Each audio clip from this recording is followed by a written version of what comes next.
말초 혈관질 상태가 점점 안 좋아지다 보니까 상처가 나도 모르고 느낌도 안 나고 저리고 이러다 보니까 저림 증상부터 시작해서 나중에는 감각이 없어지게 되면 상처가 나도 몰라요. 그게 당뇨발인 거거든요. 자기 발이 썩어 들어가는데 정신장애 있어가지고 그걸 모르고 인지를 못해가지고 발에 구더기가 피고 다리까지 올라왔는데도.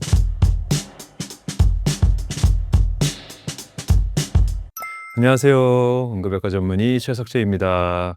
20년간 응급실에서 환자분들 돌봐드리고 최근에는 암 면역 치료 관련해서도 많이 이제 경험을 쌓고 있고요. 여러분들께 생활 습관과 식습관, 그다음에 운동이나 이런 요법들을 활용을 해서 건강을 잘 지키시기를 바라는 마음에서 이런 채널을 통해서 말씀을 드리고 있습니다. 신사임당 구독자 여러분 반갑습니다. 응급실에서 근무하시면서 가장 두려웠던 질병은 무엇인가요? 20년간 응급실에서 진료를 보면서 아마 당장 환자들이 힘들어하는 부분을 봤을 때는 통증이 심한 질환들이 제일 무섭지 않나 싶어요. 일단 새벽에 오시는 분들 중에 막 옆구리 부여잡고 극심한 통증을 호소하면서 오시는 뭐 이런 결석이라든지, 아니면은 이제 관절에 요산이 쌓여가지고 발생하는 통풍, 이런 경우 굉장히 크게 붓고 막 아파하고 빨갛게 돼 있고 이러면서 오시거든요. 이런 통증이 심한 질환들. 그 다음에 이제 심근경색, 뇌경색 같은 이제 생명을 위협하는 질환들도 정말 무서운데요. 막 가슴 움켜쥐고 막 죽을 것 같이 막 두려움, 식은땀 이렇게 호소하면서 오시는 분들 볼 때 의사들도 이제 등줄기에 식은땀이 이렇게 납니다. 1초를 다투는 그런 질환들이기 때문에. 그 다음에 한쪽 팔다리 완전히 마비돼가지고 한 상태로 얼굴들 뒤 일그러진 채로 들어오는 환자를 보면 아이고, 이 환자도 이제 1분 1초가 급하구나, 이런 식으로 생각을 하고, 이런 질환에 나와 내 가족은 없었으면 좋겠다, 네, 그런 긴장을 하게 되는 질환이죠. 뇌출혈과 뇌경색은 왜 무서운 질병이고 가장 많이 나타나는 나이대는 어디인가요? 일단은 뇌졸중 하면 이제 뇌출혈과 뇌경색을 합쳐서 부르는 말인데요. 뇌출혈 같은 경우는 연세 젊은 분들도 좀 있고, 근데 뇌경색 같은 경우는 혈관이 좀 막혀 생기는 문제다 보니까 아무래도 50대 이후에 60대, 70대 이런 분들이 더 많습니다. 그리고 이제 고혈압, 당뇨 오래 되신 분들, 뭐 약으로 조절을 하신다고 하더라도 그 오래 되시다 보면 이제 혈관 상태가 더 나빠지면서 이 뇌졸중 중에서 뇌경색 많이 오게 되고, 또 혈압 잘 조절 안 하시는 젊으신 분들 있잖아요. 요즘 혈압 나이가 많이 낮아져가지고 30대 고혈압이 전체 인구의 15%에서 전 단계까지 합치면 30%까지 얘기가 나오는 정도인데, 그런 정도이기 때문에 그런 혈압약 평생 먹기 싫다고 안 드시는 분이나, 아니면 두통 있는데 무시하고 그냥 지내다가 머리 안에 혈관까리 같은 거 있었다가 모르고 그냥 터져가지고 발생하는 분들, 이런 분들에서는 20대, 30대에서도 뇌출혈이 나타나거든요. 그리고 40대에서는 이제 고혈압성 뇌출혈 중에서 이제 베자갱글리아라고 하는 그 위치에 이제 뇌출혈이 생기는 경우가 많고, 또 요즘은 왜 그런지 모르겠는데 이제 중년 정도에서 이제 이 스템 해머리지라 그래가지고 뇌관 쪽에 그런 데에 뇌출혈이나 뇌경색이 생기는 경우가 좀 많더라고요. 이런 거 보면서 와, 이제는 뭐 뇌경색, 뇌출혈의 빈도나 아니면 나이대가 많이 낮아지고 있구나, 특히 뇌출혈 많이 좀 낮아지고 있구나, 이런 걸 좀 느끼고 있고요. 그게 아무래도 이제 고혈압에 나이대가 낮아지는 게 관련이 있겠죠. 또 당뇨도 딱 같이 낮아지고 있고. 그래서 그런 거 보면서 좀 안타깝고, 이제 이런 분들이 문제가 뭐냐 하면, 만약에 뭐 심근경색이다, 뭐 대혈관 질환이다 이러면 뭐 그게 괜찮다는 게 아니라 사느냐 죽느냐의 문제거든요. 그래서 응급실에 도착했을 때까지 살아있고 의사들이 정확한 처치를 잘해서 환자들이 잘 살아남으면, 그러면 뭐 합병증, 후유증 이런 것들이 좀 적은 편이에요. 그나마 살아남으면. 문제는 뇌경색, 뇌출혈은 살아남아도 큰 후유증을 앓게 된다는 데 문제가 있죠. 예를 들면 반신마비 상태로 오래 지내시면서 이제 지팡이 짚고 다니셔야 되면서 일이나 이런 거는 못 하시고, 이런 분들부터 시작해서 그런 신체 문제만 있으면 다행입니다. 얼굴 마비 이런 것만 있으면 다행입니다. 언어장애 이런 것만 있으면 다행입니다. 차라리 완전히 누워 지내시는 분들도 너무 많고, 요양병원 가보면 그런 분들이 엄청 많죠. 뇌졸중, 후유증으로 그러신 분들이 꽤 많은데요. 좀 인지장애부터 시작해서 의식장애까지 와버리면 가족들이 그 고통을 같이 감내해야 된다는 게 가장 큰 문제입니다. 그래서 요양병원에 환자가 한번 누워버리거나 집에 누워버리시면 그걸 케어하는데 이제 똥을 좀 다 받아내야 되는 그런 정도의 이제 간호가 필요하거든요. 그러면서 시간 지나면서 이제 체위 변경이나 이런 거 제대로 못 해주면 욕창 생기거나 폐렴 생겨서 응급실과 그 요양병원을 왔다 갔다 하시게 되거나, 뭐 심근경색, 뇌경색이 다시 또 발생하거나, 뭐 이런 부분들이 생기면서 환자의 삶의 질이 떨어지는 건 물론이거니와 가족들의 삶의 질까지 너무 저하된다는 게 문제입니다. 그 환자분 간호하기 위해서 한 명이 또 일 그만두고 이제 투입이 돼야 되거든요. 근데 그거를 이제 본인이 못하는 경우에 이제 요양병원이나 이런 데 맡긴다 하더라도 아무래도 이제 정성 들여서 케어하는데 또 한계가 생길 수밖에 없고, 이러다 보면 환자분도 가족 없이 그 병원에 계속 입원해 계시면 생기는 그런 고통도 있고, 뭐 의식이 만약에 없는 상황이면은 뭐 비용적인 재정적인 문제부터 시작해 가지고 간병하는 사람의 스트레스와 외로움, 가족 간의 갈등, 누가 돌보냐부터 시작해서 뭐 이런 문제도 있고 여러 가지 문제가 생깁니다. 그래서 그런 문제가 생기지 않고 우리가 100세 시대, 120세 사는 데 있어서 누워 지내는 시간이 가장 짧도록 가능한 한 자기 일상생활을 혼자 하고 소변, 대변 이런 것들은 자기가 혼자 할 수 있는 그런 정도의 컨디션으로 최대한 오래 생명을 유지할 수 있는 그런 삶을 사는 게 가장 중요할 것 같습니다. 그런 면에서 뇌경색 뇌출혈이 무서운 부분이에요. 뇌졸중이 오기 전에 알아차릴 수 있는 몸의 신호가 있을까요? 일단 뇌졸중이 발생을 하면 전조 증상이라고 보다는 초기 증상이 되겠죠. 근데 뇌졸중이라고 합쳐서 부르는 이유가 이 증상이 둘이 굉장히 비슷해서 그런데요. 뇌의 어느 부분에 출혈이 생겼거나 막혔거나에 따라서 그 부분이 망가지면 생기는 증상이 공통적으로 나타납니다. 그래서 일단 제일 대표적으로는 한쪽 팔다리 마비가 오는 게 제일 흔하거든요. 우리 뇌에서 보면 이렇게 파리에탈부터 템포럴까지 이렇게 라인이 있는데 그 서커스 라인 따라서 우리 운동 모터들이 쫙 배치가 되어 있어요. 그래서 뭐 손이나 입술 이런 부분들이 굉장히 큰 부분을 차지하고 있고 쭉 내려오면서 이제 팔다리 이런 부분들이 차지하고 있는데, 그 어느 부분에 뇌출혈이나 뇌경색이 생겨서 막혔냐 아니면은 기능을 잃느냐에 따라서 그런 마비가 생깁니다. 재밌는 거는 이쪽 오른쪽에 뇌경색이나 뇌출혈이 생기면 왼쪽 팔다리가 마비가 되고요. 왼쪽 뇌경색이나 뇌출혈이 생기면 오른쪽 팔다리가 마비가 됩니다. 이렇게 이제 그 목쪽 부위에서 이렇게 넘어가는 신경 넘어가는 부위, 운동 부분이 넘어가는 부분이 있기 때문에 그래서 반대쪽이 손상이 오거든요. 그래서 팔다리가 같이 우리가 반신마비라고 하면 착각하실 수가 있는데, 이렇게 반신마비가 아니고 이렇게 반신마비가 오면 그러면 뇌경색 발생 가능성, 뇌출혈 발생 가능성이 높구나 이렇게 생각을 해야 됩니다. 그게 한 70% 정도에서 발생을 하는 걸로 되어 있어서 반신마비가 가장 중요하고요. 같은 이유로 얼굴, 안면마비도 중요합니다. 그래서 혀를 내밀어 봤을 때 한쪽으로 쏠린다든지, 인상을 찡그려 봤을 때 한쪽은 잘 안 움직인다든지, 말을 하는데 어눌해진다든지 이런 것들도 혀의 움직임이나 입술 움직임 때문에 그럴 수가 있고요. 또 세 번째로 브로카 영역, 베르니케 영역이라는 언어를 담당하는 쪽에 손상이 와버리면 말하는 것 자체, 말 만들어내는 것 자체나 이해하는 것 자체에서도 문제가 생길 수가 있습니다. 그래서 대화를 해보는 게 굉장히 중요하고요. 뭐 그 외에도 어지러움이라든지, 일단 손해의 이 기능에 장애가 생기면 계속적인 배멀미하는 듯한 어지러움을 느낄 수가 있어요. 앞이 빙빙 돈다고 얘기하시는 분도 있고, 그다음 내가 갑자기 쓰러질 것 같다고 얘기하시는 분도 있고, 실제로 못 걷고 옆으로 쓰러지시는 경우도 있고요.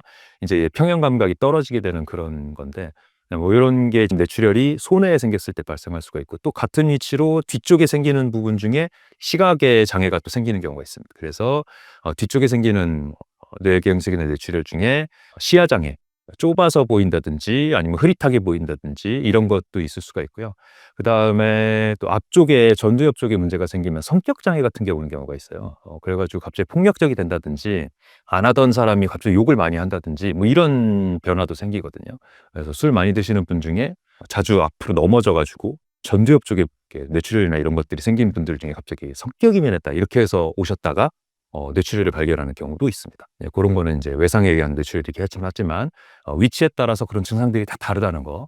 그래서 뭐 사실 진찰을 할 때는 그런 위치나 이런 게 중요하지만, 사실 환자나 보호자분이나 이제 지인이 그걸 판단하는 입장에서는 사실 그런 걸 판단할 필요는 없고요. 요거를 기억하는 게 제일 좋습니다. 이제 제일 많은 순서대로 우리가 정리가 된 거거든요. 그래서 FAST, FAST를 우리가 잘 기억을 하라고 얘기를 하는데, F는 face, 얼굴입니다.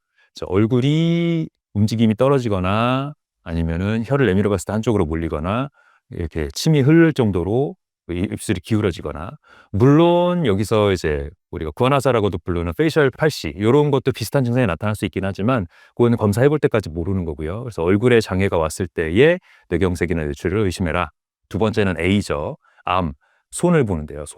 손을 봤을 때 한쪽이 팔다리가 그냥 완전히 마비가 됐으면 누가 봐도 알겠지만 애매한 경우가 있습니다. 애매한 경우도 알아야 되니까, 그래서 이건 병원에서도 직접 우리가 진찰하는 방법이거든요. 손 내밀고 잠깐 눈 감아보세요 하면 힘이 떨어지시는 분은 이렇게 떨어져요. 이렇게 한쪽이 떨어진다, 이렇게 돌아간다, 아니면 이렇게 내려간다 이러면 반신마비가 왔다고 볼 수가 있습니다. 뭐 걸려보는 것도 할 수가 있는데 어쨌든 그렇게 해서 한쪽에 팔다리가 마비가 있으면 확인을 해야 되고 그걸 A, 암이라고 하는 거고 그다음 S는 스피치입니다. 스피치. 말을 해보는 겁니다. 그래서 말을 해봤을 때 안면마비 때문에 아니면 혀마비 때문에도 떨어질 수 있지만 아까 얘기했던 베르니케 영역에 손상이 와서도 그럴 수가 있거든요. 그래서 말 잘 못 지어내고 자기가 지금 무슨 얘기하는지 모르고 엉뚱한 얘기 한다든지 이해를 못 한다든지 아니면은 발음이 장애가 온다든지 그리고 발음 장애 이렇게 오거든요. 응급실에서는 주소를 말해보세요. 좀 긴 게 얘기할 수 있는 게 주소니까 주소를 말해보세요. 그러면 하헤 하허 이렇게 발음이 새는 듯한 소리가 나올 수가 있어요. 그러면 이건 양성이구나. 이러면은 빨리 검사를 해봐야 됩니다. 뇌출혈인지 뇌경색인지 확인할 수 있는 CT부터 시작해서 검사를 해봐야죠. 그래서 이 정도 환자 보호자분이나 가족들이 알고 있다가 증상이 있을 때 빨리 119 신고해서 병원에 가서 확인을 하면 되겠고요. 환자분이 그 증상을 잘 모르고 무시할 수도 있어요. 무시하는 것도 뇌경색 뇌출혈의 증상이거든요. 한쪽 마비가 생겼을 때 그쪽을 내가 없다고 생각을 합니다. 그림 그려보라고 하면 한쪽 안 그리거나 이런 데 나타나거든요. 그런 게 이제 무시, 니글렉트라는 증상인데 그런 게 있을 수 있기 때문에 환자는 나는 괜찮아 아무 이상 없어라고 얘기해도 가족이나 친구가 봤을 때 한쪽이 확실히 떨어진다 아니면 한쪽 얼굴이 확실히 떨어진다 그러면 어쨌든 응급실로 데리고 와야 됩니다. 그거를 환자가 괜찮다고 넘기면 그거는 이제 골든타임을 놓치는 걸 수 있습니다. 뇌졸중으로 쓰러지게 되면 어떻게 처치해야 하고 어떤 병원으로 가야 할까요? 일단 뇌졸중이 확인이 되면 그럼 응급실에서는 가장 급히 치료를 하고 검사를 하는 질환 중에 하나입니다. 왜냐하면 환자의 삶의 질에 큰 영향을 미치는 질환이기 때문에 생명을 오고 갈 수도 있고 그래서 우리가 3대 질환이라고 중증질환 얘기를 하거든요. 응급실 평가 때도 쓰는 질환인데 이 세 가지를 얼마나 빨리 처치했느냐를 시간 단위로 기록을 해서 그 응급실의 적정성을 평가하는 그런 걸 나라에서 하고 있습니다. 근데 거기에 심근경색, 그다음에 뇌경색 뇌출혈, 그다음 중증 외상 이렇게 세 가지를 보는데요. 지금은 이제 중증 외상은 중증 외상 센터가 따로 있어서 운영이 되기 때문에 중증 외상은 이제 평가에서 제외가 되고 심근경색과 뇌경색 뇌출혈을 주로 평가를 하게 됩니다. 그런데 이 뇌경색 뇌출혈 같은 경우는 응급실에 와서 이제 1시간 이내에 뇌경색 뇌출혈 여부를 확인을 해서 그 혈전 용해제라든지 아니면 혈관 시술이 들어갔느냐 요거를 이제 판단을 하거든요. 그런데 그 전에 확인해야 될 게 있습니다. 이 환자가 뇌경색인지 뇌출혈인지가 치료에 굉장히 중요합니다. 왜냐하면 혈관이 막혔느냐 터졌느냐에 따라 치료 방법이 완전히 반대가 되기 때문인데요.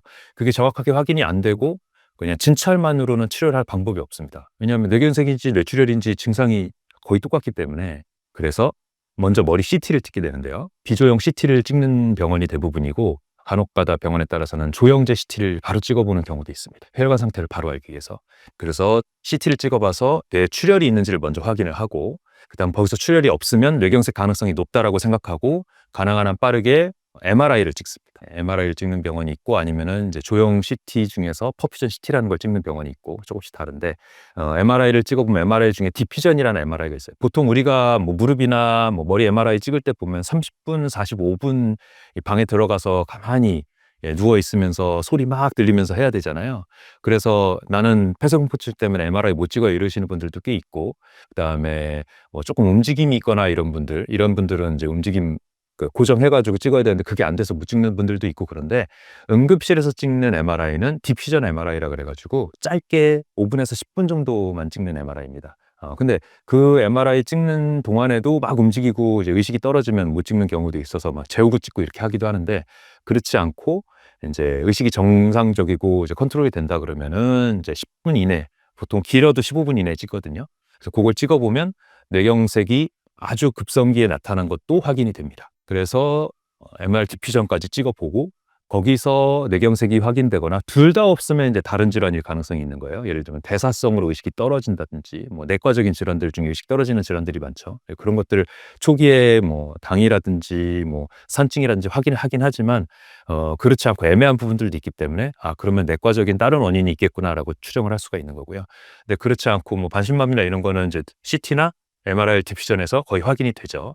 그러면 이제 진단이 된 거고 그거를 어떻게 치료를 할 것인가는 혈전을 용해시키는 혈전 용해제 치료 방법이 있고요. 요즘은 종합병원 수준에 따라서 동맥을 타고 들어가서 혈전을 직접적으로 녹이는 약을 쓰거나 아니면 혈전을 긁어내는 시술을 하는 경우가 있습니다. 예, 인트라테리얼 그 스롬백tom이라고 하는데 요거를 해주면 골든 타임도 늘어나요. 예, 한 6시간까지도 이 치료를 할 수 있는 걸로 되어 있고 그렇기 때문에 혈전 용해제 시술이 되는 병원이거나 아니면은 이 동맥으로 들어가서 혈전을 제거하는 시술이 되는 병원에 가는 것이 중요합니다. 그래서 혈전 용해제 같은 경우는 한 4시간 반까지 골든타임이라고 보고요. 그 다음에 이 동맥 시술 같은 경우는 6시간까지도 환자의 컨디션에 따라서 가능한 경우가 있으니까 한두 시간 내에 조금 시간이 지체된다고 하더라도 119의 도움을 받아서 어느 병원이 그 치료가 되는지 왜냐하면 119 대원은 응급의학과 의사랑 계속 소통을 하거든요, 전화로. 그래서 이런 환자가 지금 탑승을 했는데 그쪽 병원에서 어떤 치료 가능하느냐 물어보고 우리는 지금 확인해 봤더니 가능하다 이걸 서로 직접 소통을 해요. 그래서 왔을 때 이 환자의 치료를 할 수 있는 걸 미리 준비도 해주고 이러기 때문에 119 대원 통해서 어느 병원을 갈지 판단을 받는 게 가장 좋습니다. 뇌졸중이 의심된다면 가장 중한 질환으로 오시는 거기 때문에 119 대원 혹시 잘못 불러서 내가 미안한 일 아닐까, 사회적으로 너무 비싼 비용이 든다던데 아까운 거 아닐까, 그냥 택시 타고 가야 되는 거 아닐까? 아닙니다. 예, 뇌졸중이나 심근경색 이런 거는 119 도움 받아서 오시는 게 더 이롭습니다. 이런 거 하라고 119 대원분들이 도와주시는 거니까 활용을 하시면 되겠습니다. 애매할 때도 119 이 상황실에 전화를 해서 물어보시면 됩니다. 예, 그렇게 해서 119 대원 출동할 정도는 아닙니다. 개인차로 가세요 하는 경우도 있고 저희가 출동하겠습니다. 계십시오 해가지고 위치 파악해서 가는 경우도 있고 이렇게 상황실에 물어보시면 됩니다. 그리고 두통과 어지럼증도 상당히 주의해야 되는 증상이라고 볼 수가 있습니다. 초기 증상 중에 우리가 증상이 생기고 나서 반신마비 생기고 나서 생기는 증상은 너무 늦은 경우가 많잖아요. 근데 미리 알아야 될 것 중에 두통이 의외로 뇌출혈의 전조 증상일 수가 있습니다. 근데 두통하면 어려운 게 1년 동안 우리나라 두통을 경험하는 인구의 수를 조사하면 80%가 나와요. 그러니까 대부분이 다 1년에 한 번 정도는 두통을 겪는다는 거죠. 뭐 그게 이제 고혈압성 두통일 수도 있지만 뭐 경추성 두통이나 이런 것들도 있죠. 우리가 근육 통증들이 많이 생기는 이유가 컴퓨터 작업을 오래 해서 생긴다든지 운전을 오래 하면 또 이제 어깨 쪽으로 통증 온다든지 핸드폰 이렇게 들고서 보면서 어깨 쪽에 무리가 온다든지 이런 것들 때문에 생기는 근육통 두통도 굉장히 많이 늘어나고 있기 때문에 두통을 경험하지 않는 인구를 찾기가 어려울 정도입니다. 그런데 그런 두통은 이제 근육을 이제 만져봤을 때 뻐근하고 이제 호전이 되고 안 하면 호전이 되고 이런 것들이 있으니까 좀 알 수가 있을 텐데 그렇지 않고 진통제를 먹어도 반응이 없는 두통이거나 점점 심해지는 두통이거나 아니면 벼락이 치는 듯한 두통 이런 거는 이제 뇌출혈의 증상일 수도 있고요.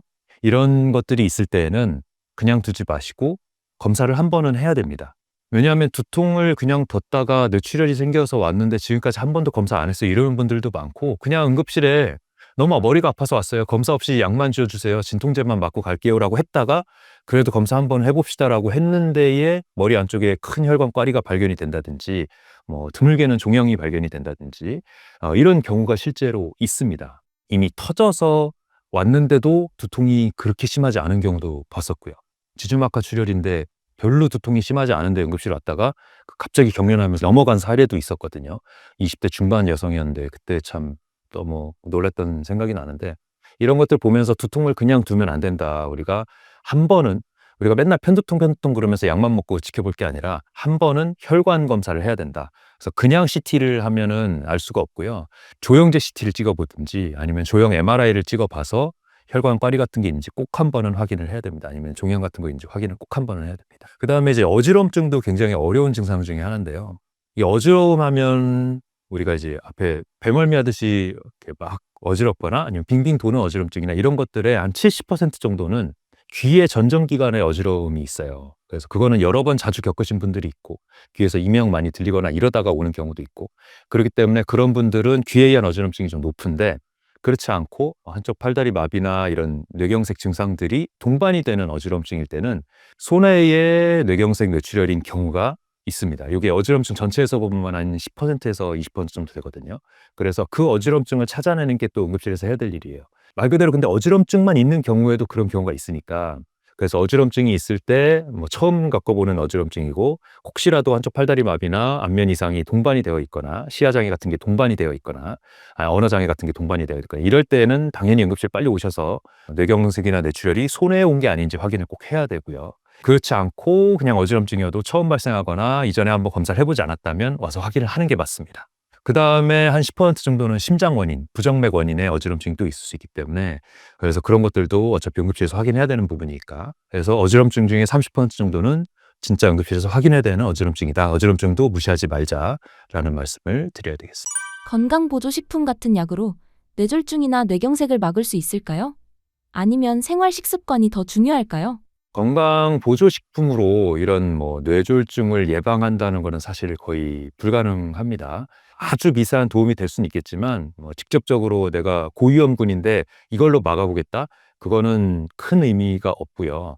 물론 이제 여러 가지 약들이 있습니다. 우리가 응급실에서 쓰는 약들 중에서 아스피린, 플라빅스 이런 약들이 있거든요. 이런 것들은 혈전을 안 생기게 확 줄여주는 약이에요. 혈소판 응집 억제제 같은 것들인데 그런 것들은 아무래도 뇌졸중 중에서 뇌출혈 말고 뇌경색이라면 이제 재발 방지 목적으로 도움이 됩니다. 그래서 시간이 좀 많이 지난 뇌경색이거나 아니면은 뇌경색이 왔다가 다시 지나간 그런 뇌경색이 있어요. 거기 TIA라 그래서 일과성 뇌열 발작이라고 하는데 잠깐 허열이 왔다가 풀리는 거죠.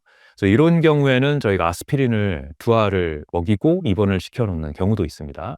이런 경우에는 아스피린이 정말 도움이 되는데 그리고 또 이제 심장 부정맥이 있어가지고 혈전이 자주 생기는 분들이 있어요. 심방세동이라 그래가지고 부르르 심방이 떨면 거기서 혈전이 잘 생겨서 머리로 가면 뇌경색, 심장으로 가면 심근경색, 장으로 가면 장경색 이런 일이 생길 수가 있거든요. 그래서 그런 분들도 이 혈전 용해를 해놓고 사는 게 도움이 됩니다. 그래서 뭐 아스피린뿐만 아니라 와파린 같은 거 쓰시는 경우도 있고 이런 경우가 있지만 분명히 이거는 이제 부작용이 큰 약이에요. 왜냐하면 출혈 경향, 출혈을 오히려 일으킬 수가 있는 거죠. 그래서 멍을 잘 들게 한다든지 아니면 수술을 해야 되는데 일주일간 약을 끊고서 수술을 해야 된다든지 이런 문제들이 생깁니다. 그래서 아스피린을 예전에는 뭐 미국에서 한참 유행을 했었죠. 우리나라도 많이 따라 했었는데 7, 80년대에 아스피린을 베이비 아스피린이라 그래가지고 100ml짜리 작은 거를 매일 먹으면 혈전도 예방하고 그다음 건강에도 좋다라는 게 있어가지고 많이들 아스피린을 이제 사서 먹었던 시절이 있었어요. 또 저렴하고 이러니까. 근데 이제 뇌경색 쪽에는 아주 미세하게 도움이 됐을지언정 다른 문제들을 많이 만드니까 뭐 조금만 부딪혀도 출혈이 생겨갖고 멍이 들고 이렇게 되면 문제가 되지 않습니까? 이러다 보니까 이제 그거는 안 하는 걸로 이제는 바뀌었고요. 그래서 만약에 그런 고위험군에서 뭐 뇌경색이 있은 후에 관리를 위해서나 아니면 심근경색 후에 관리를 위해서는 당연히 그런 약들을 써야 되겠지만 지금은 루틴으로 쓰는 건 아니다라는 걸 알고 계셔야 되고요. 그다음 두 번째는 뭐 이제 기넥신이나 이런 약들이 있는데 요건 뭐냐면 뭐 은행엽에서 추출된 물질 이런 거 있어요. 요런 것들은 또 혈전을 조금 예방해 준다고 되어 있거든요. 그래서 일반 의약품으로도 쓰이고 하는데 약으로도 씁니다. 그래서 아주 말초 혈관들 장애 있을 때 그런 것들 이제 예방적으로 쓰기도 하고 그러는데 이것도 뭐 일반인이 뭐 고위험군이 아닌데 루틴으로 써라 할 정도는 아닌 걸로 되어 있어서 그래서 뭐 기넥슨도 뭐 계속 먹어라라고 하지는 않는 걸로 되어 있고요. 그 외에도 여러 가지 뭐 건강 보조식품들이 있죠. 뭐 비타민 B군이나 이런 것들은 우리 뇌졸중 예방에 일부 도움이 된다는 연구도 있어요. 그래서 비타민 B 그다음 비타민 C가 오히려 더 중요할 수 있는데 비타민 C 그다음 비타민 D 이런 것들은 좀 영양제로도 보충하는 게 좋다라고는 의사들 사이에 어느 정도는 컨센서스가 있어서 그런 걸 활용할 수는 있지만 왜냐하면 또 비타민 B와 C 같은 경우는 수용성이기 때문에 많이 남으면 소변으로 빠져나가서 또 중독 증상은 없거든요. 그런 것들 때문에 그런 거 정도는 활용을 하셔도 되는데 근데 뭔가 약으로 뭐 뇌졸중의 위험을 해결해 보겠다. 이거는 좋지 않다. 당연히 식생활 습관을 바꾸는 노력이 필요하다는 말씀을 드립니다. 그래서 뇌경색 뇌출혈을 예방을 하려면 일단은 제일 중요한 질환인 고혈압 당뇨가 제어가 되어야 돼요. 당연히 고혈압 당뇨가 완전히 치유가 돼서 없는 상태가 되는 게 제일 근본적이지만 일단은 고혈압 당뇨가 있으면 그 조절을 해야 됩니다. 제가 치료와 조절을 지금 구분하는 이유가 있거든요.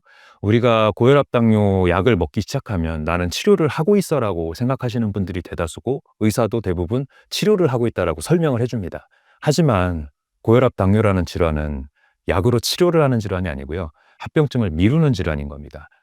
치료라는 거는 그 상태가 우리 몸에서 해결이 되어야 치료가 되는 건데 고혈압이 생기는 이유를 생각해 보면 알 수가 있죠. 고혈압 말초 혈관들이 점점 석회화라든지 아니면은 말초 동맥이 좁아지면서 아니면 이제 미세 혈관들이 모세 혈관들이 좁아지면서 그쪽으로 혈압을 보내질 못하니까 이 조직에 산소를 끝까지 보내지를 못하니까 적혈구를 통해서 우리가 산소를 보내잖아요. 그 산소를 보낼 수가 없고 점점 좁아진 상태가 되니까 그거를 보상하기 위해서 압력을 올리는 거고, 그래서 뒤 팔뚝 혈압이 올라가는 게 고혈압인 거거든요. 근데 팔뚝 혈압이 올라간 거를 그냥 놔두면 당연히 안 되죠. 아까 뇌출혈 때 설명을 드렸지만 혈압이 올라가 있으면 출혈이 생길 가능성이 확 올라갑니다. 그리고 혈관도 빨리 망가지고요. 의외로 빨리 망가집니다. 그렇기 때문에 고혈압인 상태를 두면 안 돼요. 약을 먹어야 되는 건 맞습니다. 맞지만 약을 먹으면서 내가 치료가 됐다고 착각하지는 말자는 말씀을 드리는 거예요.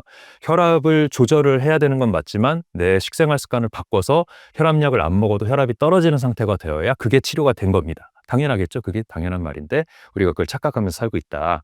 그 말씀 드리고 싶고요. 당뇨도 마찬가지입니다. 당뇨도 당이 자꾸 올라가고 200이 넘어가는 상태가 지속이 되고 나중에 조절이 안 돼서 고혈당이 됐다가 저혈당이 됐다가 반복되는 상황이 되는 게 약으로 조절이 가능하고 나중에는 인슐린으로 조절을 하지만 그거는 말 그대로 당뇨 합병증들을 미루기 위해서 당을 억지로 이제 조절을 하는 약들인 거고요. 근본적인 치료가 된 건 아닙니다. 왜냐하면 이 합병증들은 천천히나마 진행이 되고 있고 혈관 상태가 이제 나빠지고 고혈당과 저혈당이 반복이 되면 내 몸에 인슐린 저항성은 계속 더 생기기 때문에 약으로 해결이 되는 건 아닙니다. 그럼 어떻게 해결이 되는 걸까요? 내 혈당이 200 이상 안 올라가고 70 이하로 안 내려가는 그 상태로 식사를 해도 유지가 되는 상태가 당연히 당뇨가 치료가 되는 상태인 겁니다. 그래서 당뇨가 치료가 되려면 먹는 것도 조절을 해야 돼요. 우리가 뭐 가공식품 이런 거 너무 쉽게 많이 접하고 먹고 있는데 그런 가공식품을 우리가 피하라고 하는 이유는 가공단 단순당이 당을 너무 빨리 올렸다가 빨리 내리기 때문에 그렇고요. 또 갈아서 거기다가 이제 여러 가지 합성 물질들을 넣어서 만들기 때문에 일단 갈아서 만들기 때문에 밀가루를 제일 많이 갈아서 만들죠.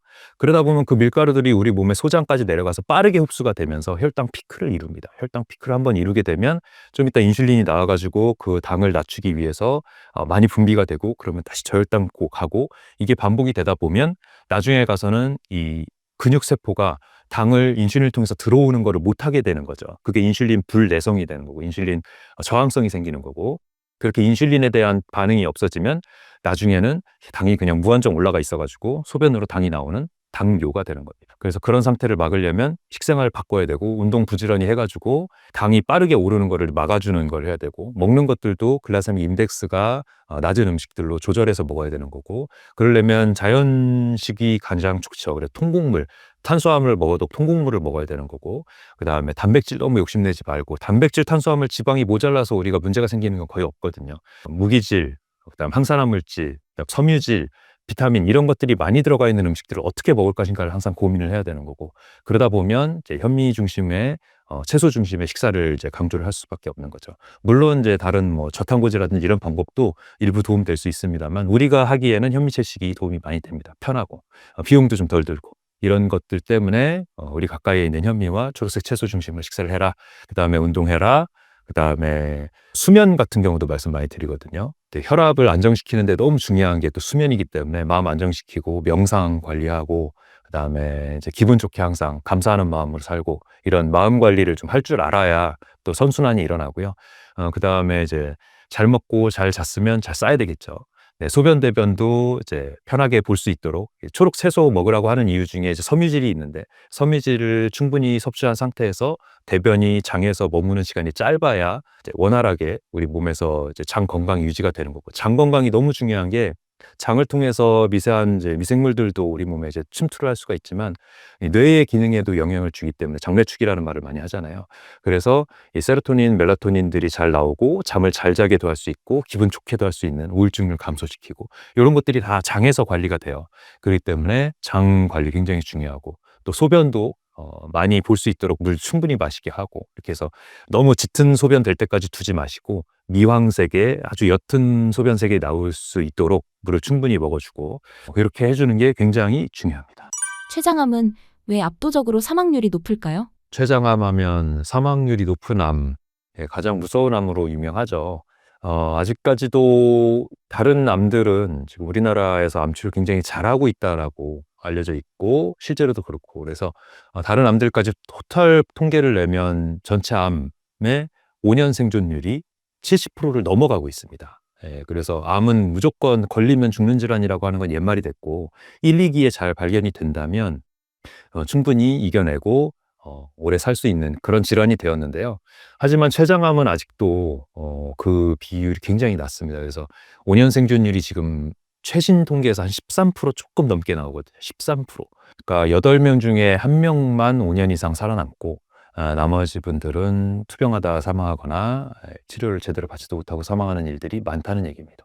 췌장암만 이렇게 나쁘냐라고 물어보실 수 있는데 뭐 다른 아주 드문 암들 중에 뭐 혈액암 포함해가지고 생존율이 낮은 암들이 있기는 하지만 췌장암은 그 특징이 이제 위치와 그 다음에 증상이 없다는 것에서 그 이유가 있습니다. 췌장이 어디 있는지를 먼저 살펴보면 그 이유를 알 수가 있는데요. 췌장하면 이 위와 간 아래쪽에 약간 뒤쪽 후복막에 거의 붙어서 있거든요. 그래서 우리가 배로 치면 앞에서는 만져볼 수가 없고요. 췌장을 쭉 뒤로 가갖고 척추 바로 앞에 대동맥, 대정맥 바로 앞에 있습니다. 그래서 요 정도 깊이에 위 뒤쪽에 가려가지고 요렇게 해서 있는 거죠. 한 15cm 정도. 그러니까 우리 몸에 가장 깊은 곳에 있는 겁니다. 생각해보고 바깥에서 만져볼 방법이 없어요. 만져볼 방법이 없다는 건 보기도 어렵다는 얘기겠죠. 초음파로도 보기가 굉장히 힘듭니다. 그래서 복부 초음파를 봤을 때 간담도 쪽을 보면서 췌장 두부 쪽까지는 어느 정도 볼 수가 있는데, 그런데 그 뒤에 이제 체부와 미부는 거의 보기가 어려워요. 그리고 이 두부도 뭐 무록 같은 거 정도는 보이지만 큰 거는 보여도 작은 것들은 넘어가기 일쑤고요. 또 CT를 찍어도 CT에서 조영제 CT를 찍어야 이제 췌장이 조금 조용히 되면서 보이거든요. 근데 암종 색깔이랑 췌장 색깔, 원래 색깔이 되게 비슷해요. 그래서 다른데 간에 뭐 전이 됐거나 그러면 간은 색깔이 좀 뚜렷하게 나타나고, 또 조영제가 흘러 지나가면서 3단계로 CT를 찍을 때 한 단계에서는 걸립니다. 그런데 췌장은 그 조영 타이밍이나 이런 것들이 암종이랑 되게 비슷해가지고 암이 조그만 게 있으면 놓치기 쉽상이에요, 이게. 그래서 진단이 굉장히 어렵다. 위치가 굉장히 깊다. 증상이 없다. 증상이 없던데 이게 문제인데, 다른 장기의 암은 이제 커지다 보면 이제 만져지거나 아니면 피막 같은 게 있어서 통증을 일으키거나 뭐 이런 것들이 있어서, 아니면 막아서 뭔가 나타나거나 이런 것들이 있는데, 췌장은 피막도 없이 이제 약간 흐물흐물한 조직이고, 그다음 주위에 이제 아주 중요한 조직들이 굉장히 많잖아요. 대동맥, 대정맥, 그다음 위가 앞에 가리고 있고, 간 여기 있고, 담도 있고, 십이지장 지나고 있고, 장관막들이 위에 올라와서 이렇게 막고 있고, 대장 있고 이러기 때문에 거기에 조금만 시간이 지나면 전이를 합니다. 막 피막이 막는 것도 없기 때문에 한번 걸러주는 것도 없는 거거든요. 그래서 바로 주위에 전이를 해요. 그래서 이미 진단될 때에 뭐 수술이 가능할 확률이 15%밖에 안 되고, 나머지 85%는 전이가 돼가지고 수술이 불가능한 상태로 발견이 됩니다. 1, 2기에 발견될 확률도 10%대예요.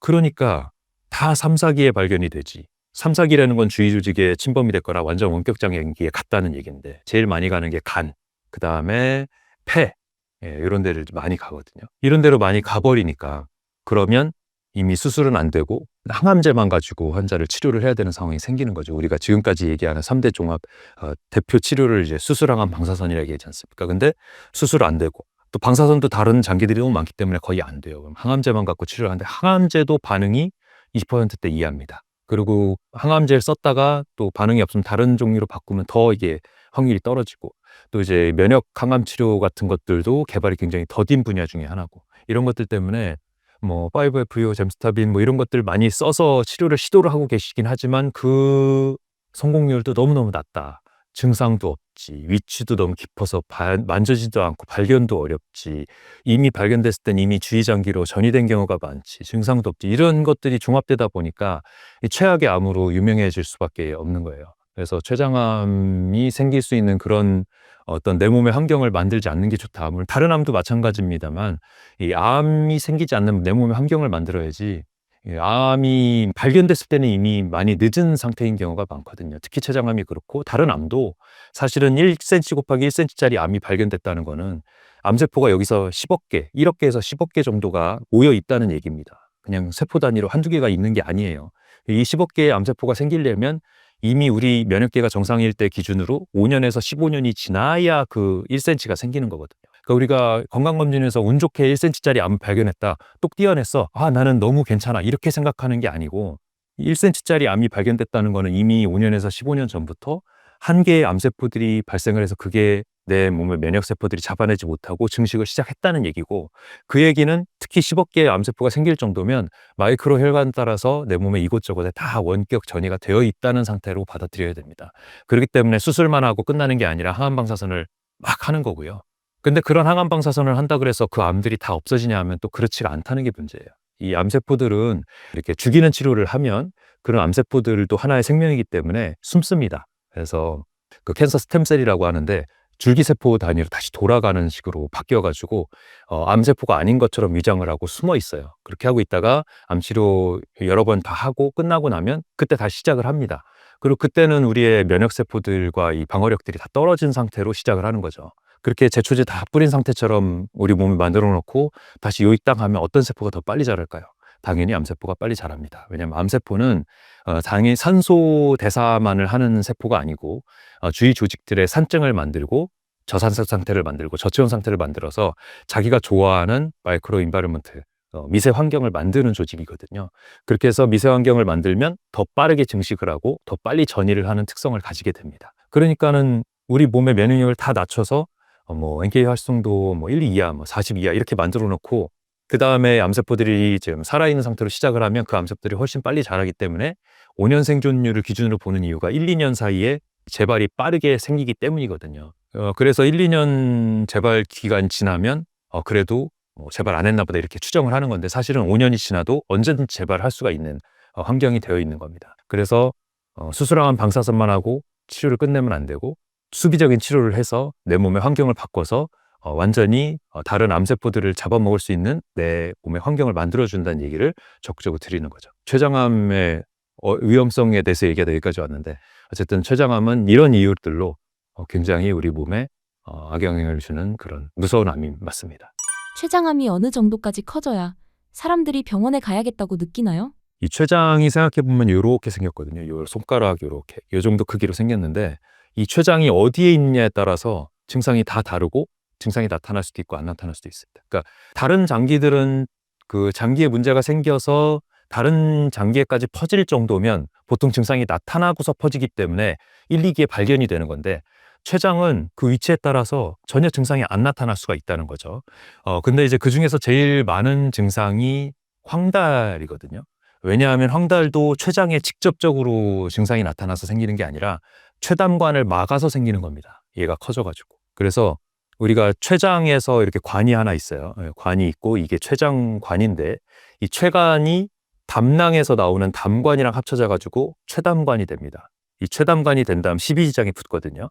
그래서 12지장을 통해서 이제 담즙과 췌즙을 보내는 거죠. 그래서 소장에서부터 이제 영양분들이 소화가 되기 시작하는 게 그래서 그런 건데, 이 췌장 두부에 제일 많이 암이 생기거든요. 근데 췌장 두부에 암이 생겨서 이제 점점 커지다가 이 담관을 막기 시작하면 그러면 황달이 나타납니다. 그래서 눈 공막이 노래지거나 피부가 노래지거나, 아니면은 이 빌리루빈이 이제 적혈구가 깨지면서 발생하는 건데, 그게 우리 몸으로 배출이 안 돼서 생기는 거니까 나중에는 빌리루빈이 높아지다 보면 소변으로도 나와요. 그래서 진한색 소변이 나온다든지, 아니면은 이게 담즙이 바깥으로 빠져나오지를 못하니까 장에는 또 담즙이 안 나타나가지고 회색변으로 나타난다든지 이런 증상들이 나타날 수가 있습니다. 그래서 그런 증상이 나타나는 이유가, 황달이 나타나는 이유가 이 췌장에 있는 조직, 암 조직이 커지면서 담관을 막았을 때, 이것도 벌써 이미 이 췌장 안에서 이제 커져서 눌러서 생기는 거니까, 그러니까 췌장 안에만 있는 상태가 아닐 가능성이 높은 거죠. 그리고 거기서 이제 지나가게 되면 갑자기 없던 당뇨가 생긴다든지, 왜냐하면 췌장이 기능 중에 하나가 인슐린을 분비하는 기능인데, 이 췌장의 기능이 떨어지면서 아니면 이제 췌담관에 문제가 생기면서 당을 낮춰주는 인슐린 분비가 떨어지게 되니까 거기서 50대 이후에 당뇨가 갑자기 발생한다. 당이 갑자기 심하게 올랐다. 그래서 당뇨를 진단을 새로 받았다라고 하면 췌장암이 숨어있을 가능성이 또 일부 있습니다. 이런 것도 확인을 해야 되고요. 그 다음에는 이제 전이가 돼서 생기는 증상들이거든요.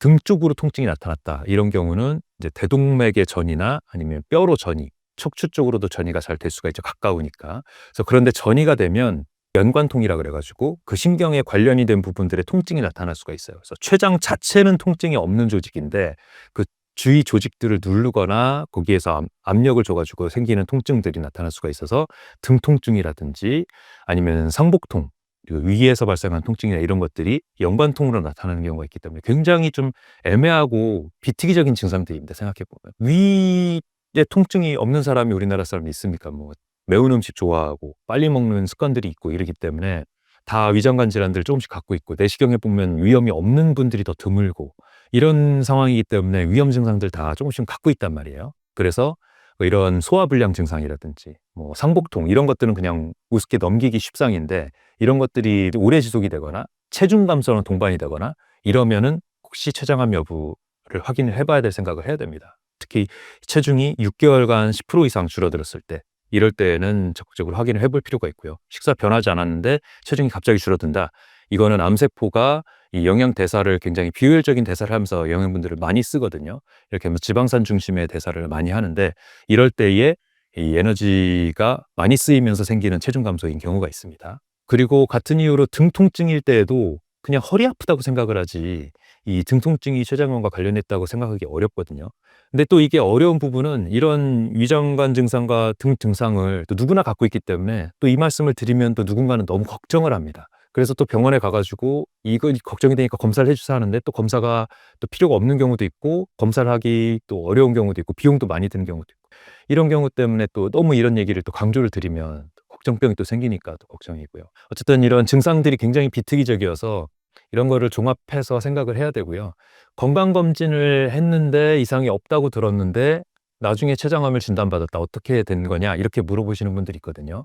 췌장암은 혈액검사에서도 췌장 수치나 이런 것들 검사하지 않으면은 알 수 없는 경우가 있고요. 또 췌장 수치도 또 애매하게 잘 안 올라가는 경우도 있고, 그 다음에 CT나 이런 것들 조영제로 찍어보는 경우는 드물거든요. 건강검진에서는 위 내시경이나 이런 거 하지. 그래서 초음파에서도 안 나타나고 이러기 때문에 췌장암은 건강검진으로다가는 확인이 좀 어려운 거라고 생각을 해야 됩니다. 본인이 만약에 이런 제가 말씀드렸던 증상들이 있고 그렇다 그러면은 소화기내과에 가가지고 얘기를 하고 CT를 조영 CT를 찍어본다든지 CT 가지고 잘 안 돼서 MRI를 찍어보거든요. 췌장은 복부에 있는 장기 중에 드물게 MRI를 찍는 장기예요. MRCP라는 검사를 하기도 하고 췌장 MRI를 찍기도 하거든요. 그래서 그런 식으로 해서 MRI로 췌장의 암 여부를 확인해야 되는 경우도 있습니다. 그래서 그런 것들도 확인해 봐야 될 수 있죠.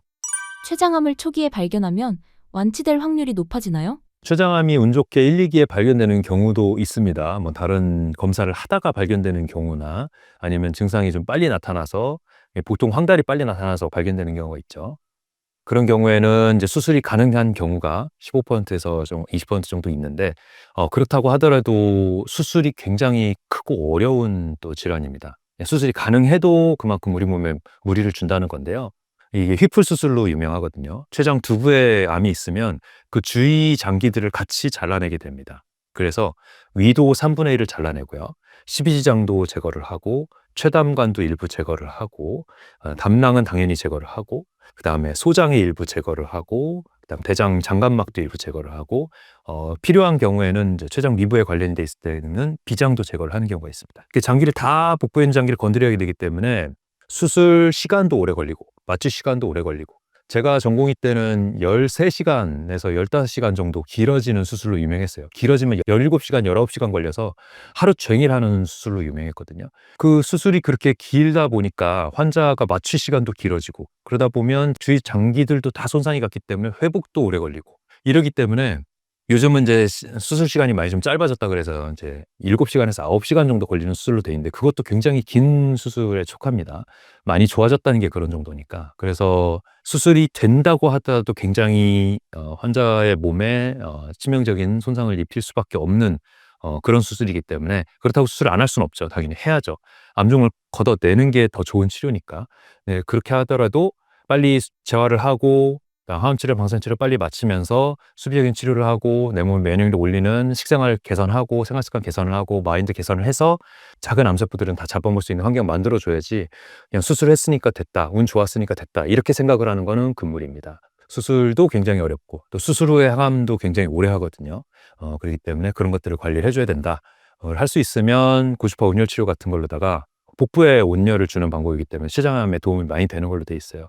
그래서 그런 치료를 또 동반을 해주고 그다음 고압산소 치료 같은 것도 적극적으로 받아주셔서 고압산소 치료도 제대로 한 고압산소 치료 해줘야 되거든요. 2기압 이상의 압력을 주는 치료인지 확인을 하고 그다음에 마스크 써서 산소를 100% 마스크로 주고 마스크로 나가는 공기가압 방식으로 해줘야 됩니다. 산소를 직접적으로 마스크 안 쓰고 넣어주는 산소가압 방식은 안 되고요. 산소의 분율이 100%가 될 수가 없고, 마스크를 쓰는 공기가압 방식 탱크인지 확인해가지고 제대로만 해주면 굉장히 큰 도움 받을 수가 있습니다. 췌장암에 걸리지 않기 위해 해야 하는 생활 속 습관이나 식단이 있을까요? 식단이 가장 중요하죠. 일단은 췌장이라는 장기 자체가 인슐린을 분비를 하는, 그리고 이 소화액을, 탄수화물, 지방, 단백질을 다 소화하는 소화액을 분비하는 장기는 췌장밖에 없잖아요. 그렇기 때문에 이 췌장을 잘 관리를 하려면 식생활이 가장 중요합니다. 그래서 제일 중요한 식생활은 일단은 좋은 음식을 먹는 것보다 좋지 않은 음식을 피하는 게 훨씬 더 중요합니다. 그래서 거기서는 이제 좋은 음식이라고 할 만한 게 항산화물질, 비타민, 무기질, 섬유질이 많이 들어있는 초록색 채소 중심의 과일과 채소들을 풍부히 먹고, 또 과일 너무 많이 먹으면 안 되고요. 당이 많이 들어있으니까 채소 중심으로 충분히 먹고, 그 다음에 탄수화물은 단순당이나 가공당 먹으면 안 되고 통곡물을 먹어줘야 된다는 거. 그래서 빵을 꼭 먹고 싶으시면, 안 먹으면 제일 좋지만 꼭 먹고 싶으시면 통밀로 된 빵을 먹어야 되는데, 통밀로 된 빵 구하기 생각보다 어렵습니다. 그냥 가까이에 있는 편의점이나 베이커리에 가가지고 통밀빵이라고 써 있는 거, 색깔 갈색으로 돼 있는 거 집어들면 그거 반 이상이 밀가루거든요. 그래서 그런 거 고르면 안 되고요. 통밀빵 우리 주위에서는 구하기 꽤 어렵습니다. 비건빵 파는 데 같은 데 가야지 통밀빵을 제대로 구할 수가 있어요. 근데 그거 통밀빵도 사실은 통밀을 갈아 만든 거기 때문에 사실은 완전한 통곡물이라고 보기는 어렵고, 그렇다 보니까 우리가 접할 수 있는 가장 좋은 통곡물은 현미가 되는 겁니다. 그래서 현미로 밥 먹고, 뭐 피틴산이나 이런 뭐 동물이 들어있어서 걱정하시는데 그런 거 걱정 안 하셔도 됩니다.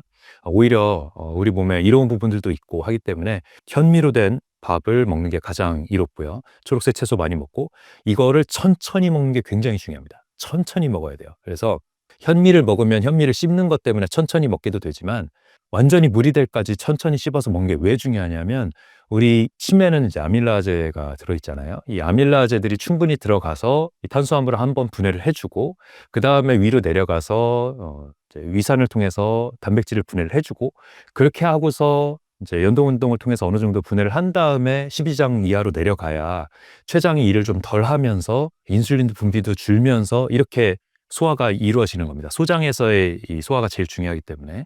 그런데 우리가 잘 안 씹고 빨리 넘기고 하면 혈당 피크를 이루는 것도 문제지만 췌장액도 더 많이 나와야 돼요. 췌장을 2번 죽이는 거죠. 췌장액도 많이 내보내야 되고 인슐린도 많이 분비를 해야 되니까 췌장이 얼마나 피곤하겠습니까? 그러면 췌장에 염증 반응이 나는 것들이 미세하게나마 더 늘어나게 되는 거고, 거기에다 또 우리가 또 술 먹잖아요.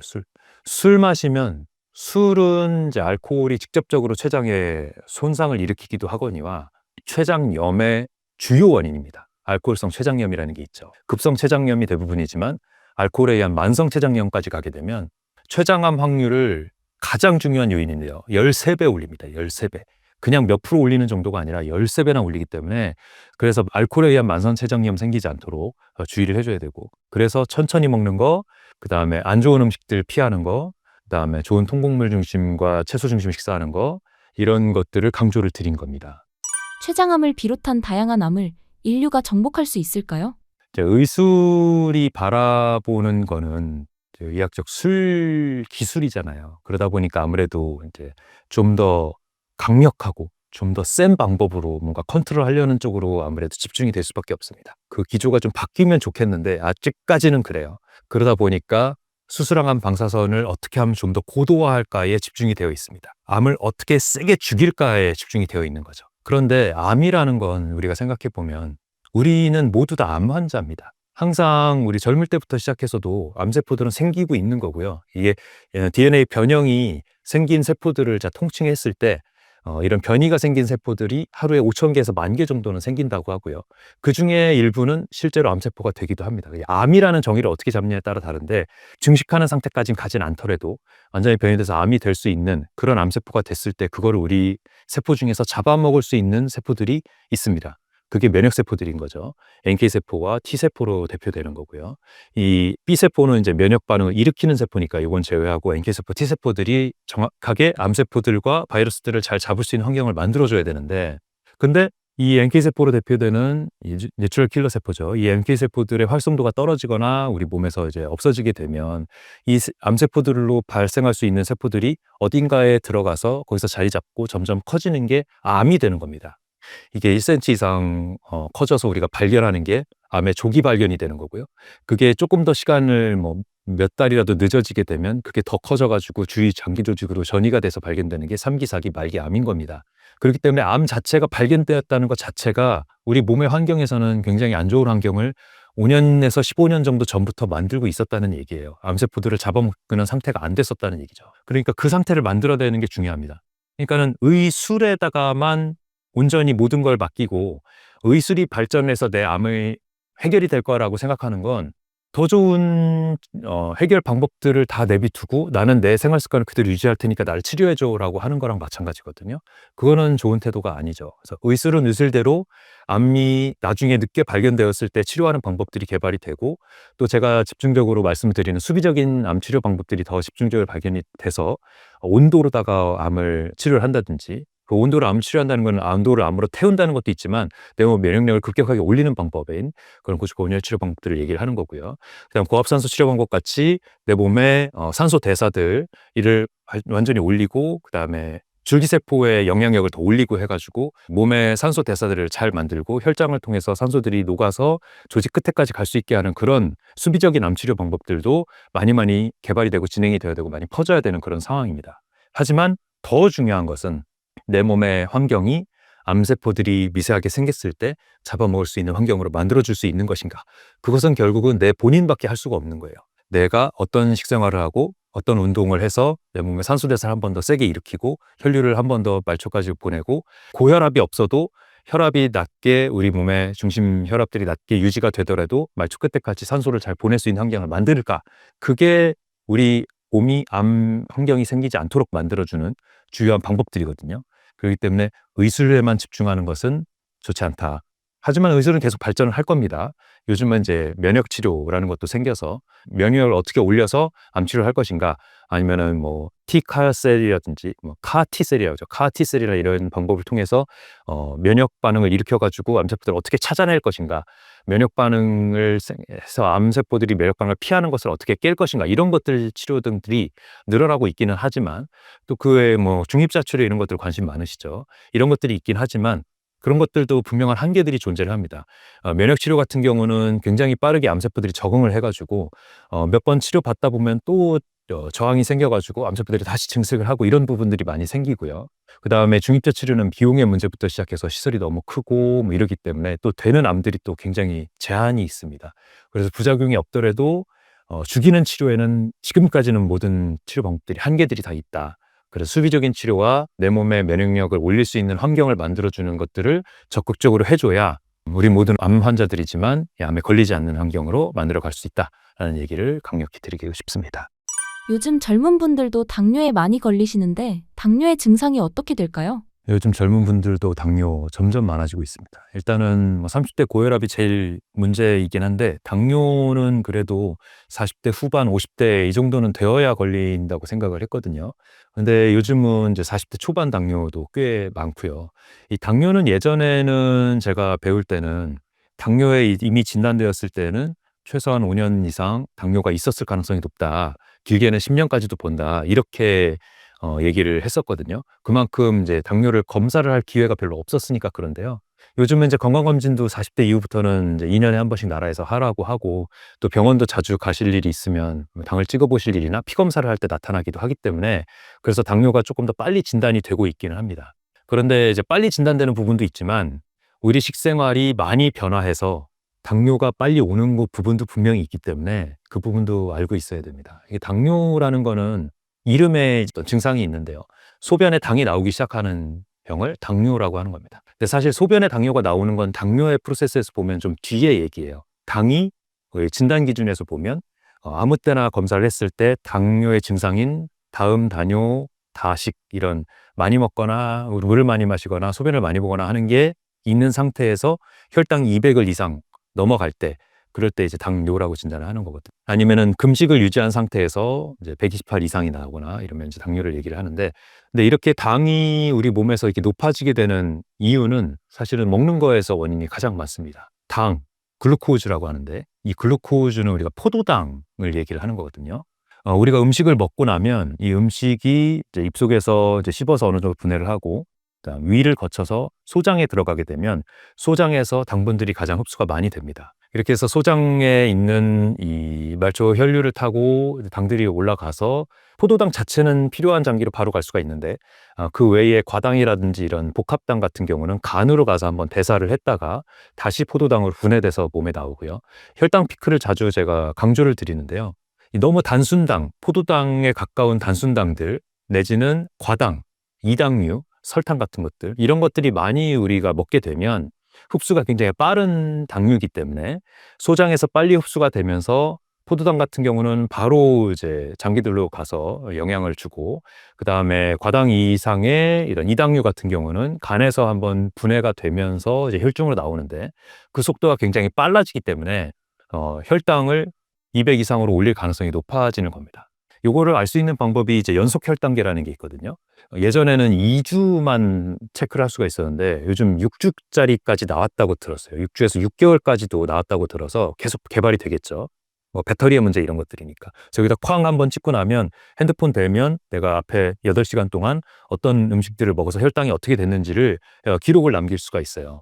그러면 의사가 그걸 보고 평소에 이 사람 혈당이 어떻구나를 병원에서만 재는 당이 아니라 우리가 그래프로 바로 알 수가 있는 거죠.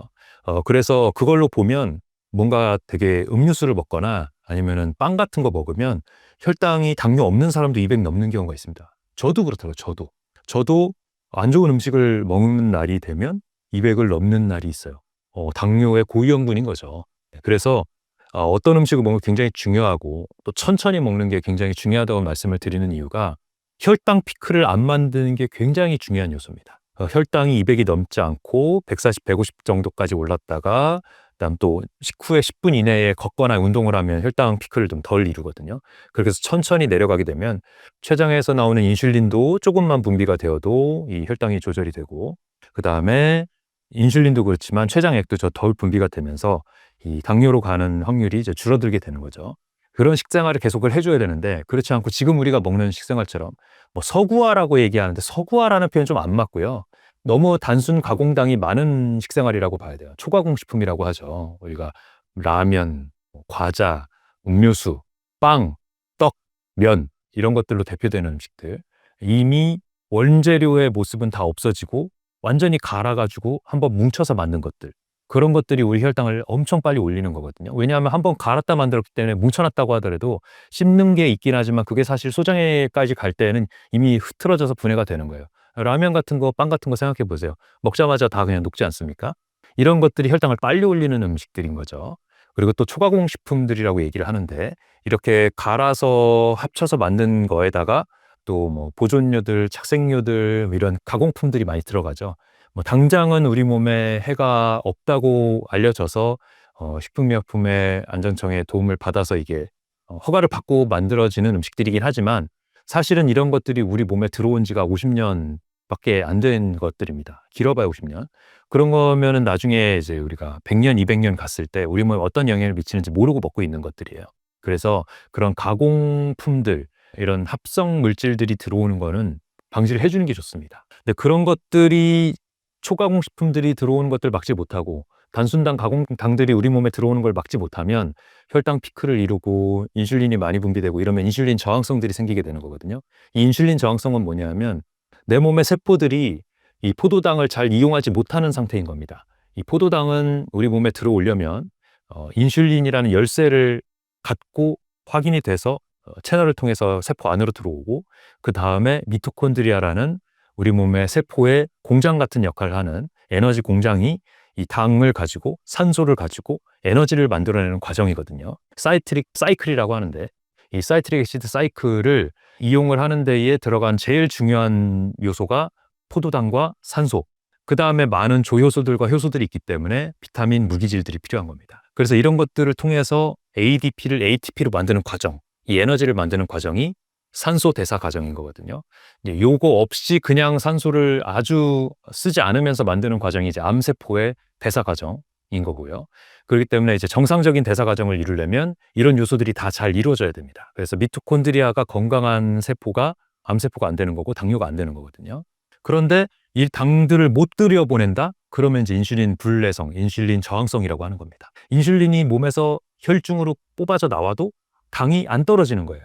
당을 이용을 못하니까. 그러면 혈당이 점점 올라가서 찐득찐득한 피가 되는 거죠. 왜냐하면 우리 물엿 같은 거 생각해 보면 됩니다. 우리 피가 물엿처럼 되는 거예요. 찐득찐득하죠. 그러면 어떻게 될까요? 말초혈관들을 막게 되고요. 그 다음 이 당들을 체결을 못하니까 소변으로라도 배출을 하는 겁니다. 그래서 당뇨가 되는 거예요. 그래서 이런 몸 상태를 만들면 그러면 당연히 뭐 암부터 시작해서 고혈압, 당뇨, 고지혈증 할 거 없이 이런 만성 대사 질환들을 다 만드는 거죠. 다른 장기들도 다 망가지게 됩니다. 그렇게 하면서 당뇨 합병증들이 다 그런 거죠. 눈에 있는 말초혈관들, 미세혈관들을 막으면 망막병증이 생겨가지고 거기서 신생혈관들이 막 생기면서 망막이 제대로 역할을 못해가지고 흐릿한 시야를 보이다 나중에 이제 실명으로 가게 되는 거고요. 콩팥에 있는 이 사구체들을 다 막아버리게 되면 사구체에 손상이 되면서 제대로 걸러내는 역할이 안 되니까 크레아틴 수치가 올라가다가 못해서 나중에는 투석다는 단계까지 가게 되고 이렇게 되면 우리 일상생활의 삶의 질이 너무 많이 떨어지게 되죠. 뭐 일주일에 3번을 투석을 하러 가서 3-4시간을 보내야 되니까. 거기에 또 뭐 당뇨발이라든가 이런 것들이 있지 않습니까? 말초혈관들 상태가 점점 안 좋아지다 보니까 뭐 상처가 나도 모르고 느낌도 안 나고 저리고 이러다 보니까 저림 증상부터 시작해서 나중에 감각이 없어지게 되면 상처가 나도 몰라요. 그게 당뇨발인 거거든요. 상처가 나도 몰라도 또 혈류도 안 좋으니까 그 세균 들어온 거를 방어도 못하니까 썩어요. 그러면은 계속 썩어 들어가다 보면 항생제도 안 듣죠. 혈류를 가지를 못하니까. 그러면은 그 썩어 들어가는 발을 어떻게 못해갖고 잘라내게 되는 게 당뇨발 치료 방법인 거거든요. 상당히 심각한 합병증, 후유증들을 많이 갖게 됩니다. 이 당뇨발에서 최근에 굉장히 안타까운 사례를 한번 겪었는데 자기 발이 썩어 들어가는데 정신장애 있어가지고 그걸 모르고 인지를 못해가지고 발에 구더기가 피고 다리까지 올라왔는데도 그거를 인지를 못하고 지내시는 분을 본 적이 있어요. 살아있는 사람 발에서 구더기가 필 정도의 상태가 될 수 있는 그런 상태를 만들 수 있는 게 당뇨입니다. 그렇게 무서운 질환이고 또 50대 여성이었는데 계속 한 달에 거의 열흘 정도는 응급실에 오시는 분이었어요. 구토를 해가지고. 왜냐하면 말초 신경이 망가지다 못해서 위를 담당하는 신경이 망가지게 되면 계속 위병증이 생겨가지고 구토를 하게 됩니다. 위가 움직이지도 않고 소화 기능도 못하는 거죠. 뭘 제대로 먹지를 못해요. 계속 토하니까. 그러다가 응급실에서 그렇게 고생하신 지 몇 달이 지나서 6개월, 7개월 만에 더 이상 오시지 않고 기록을 찾아보니까 돌아가셨더라고요. 이런 상황까지 가게 되는 게 당뇨입니다. 그렇기 때문에 당뇨 뭐 누구나 뭐 40 넘으면 50 넘으면 있는 거 아니야? 뭐 고혈압이랑 같이 뭐 만성질환 누구나 있는 거지 이렇게 생각할 병이 절대 아닙니다.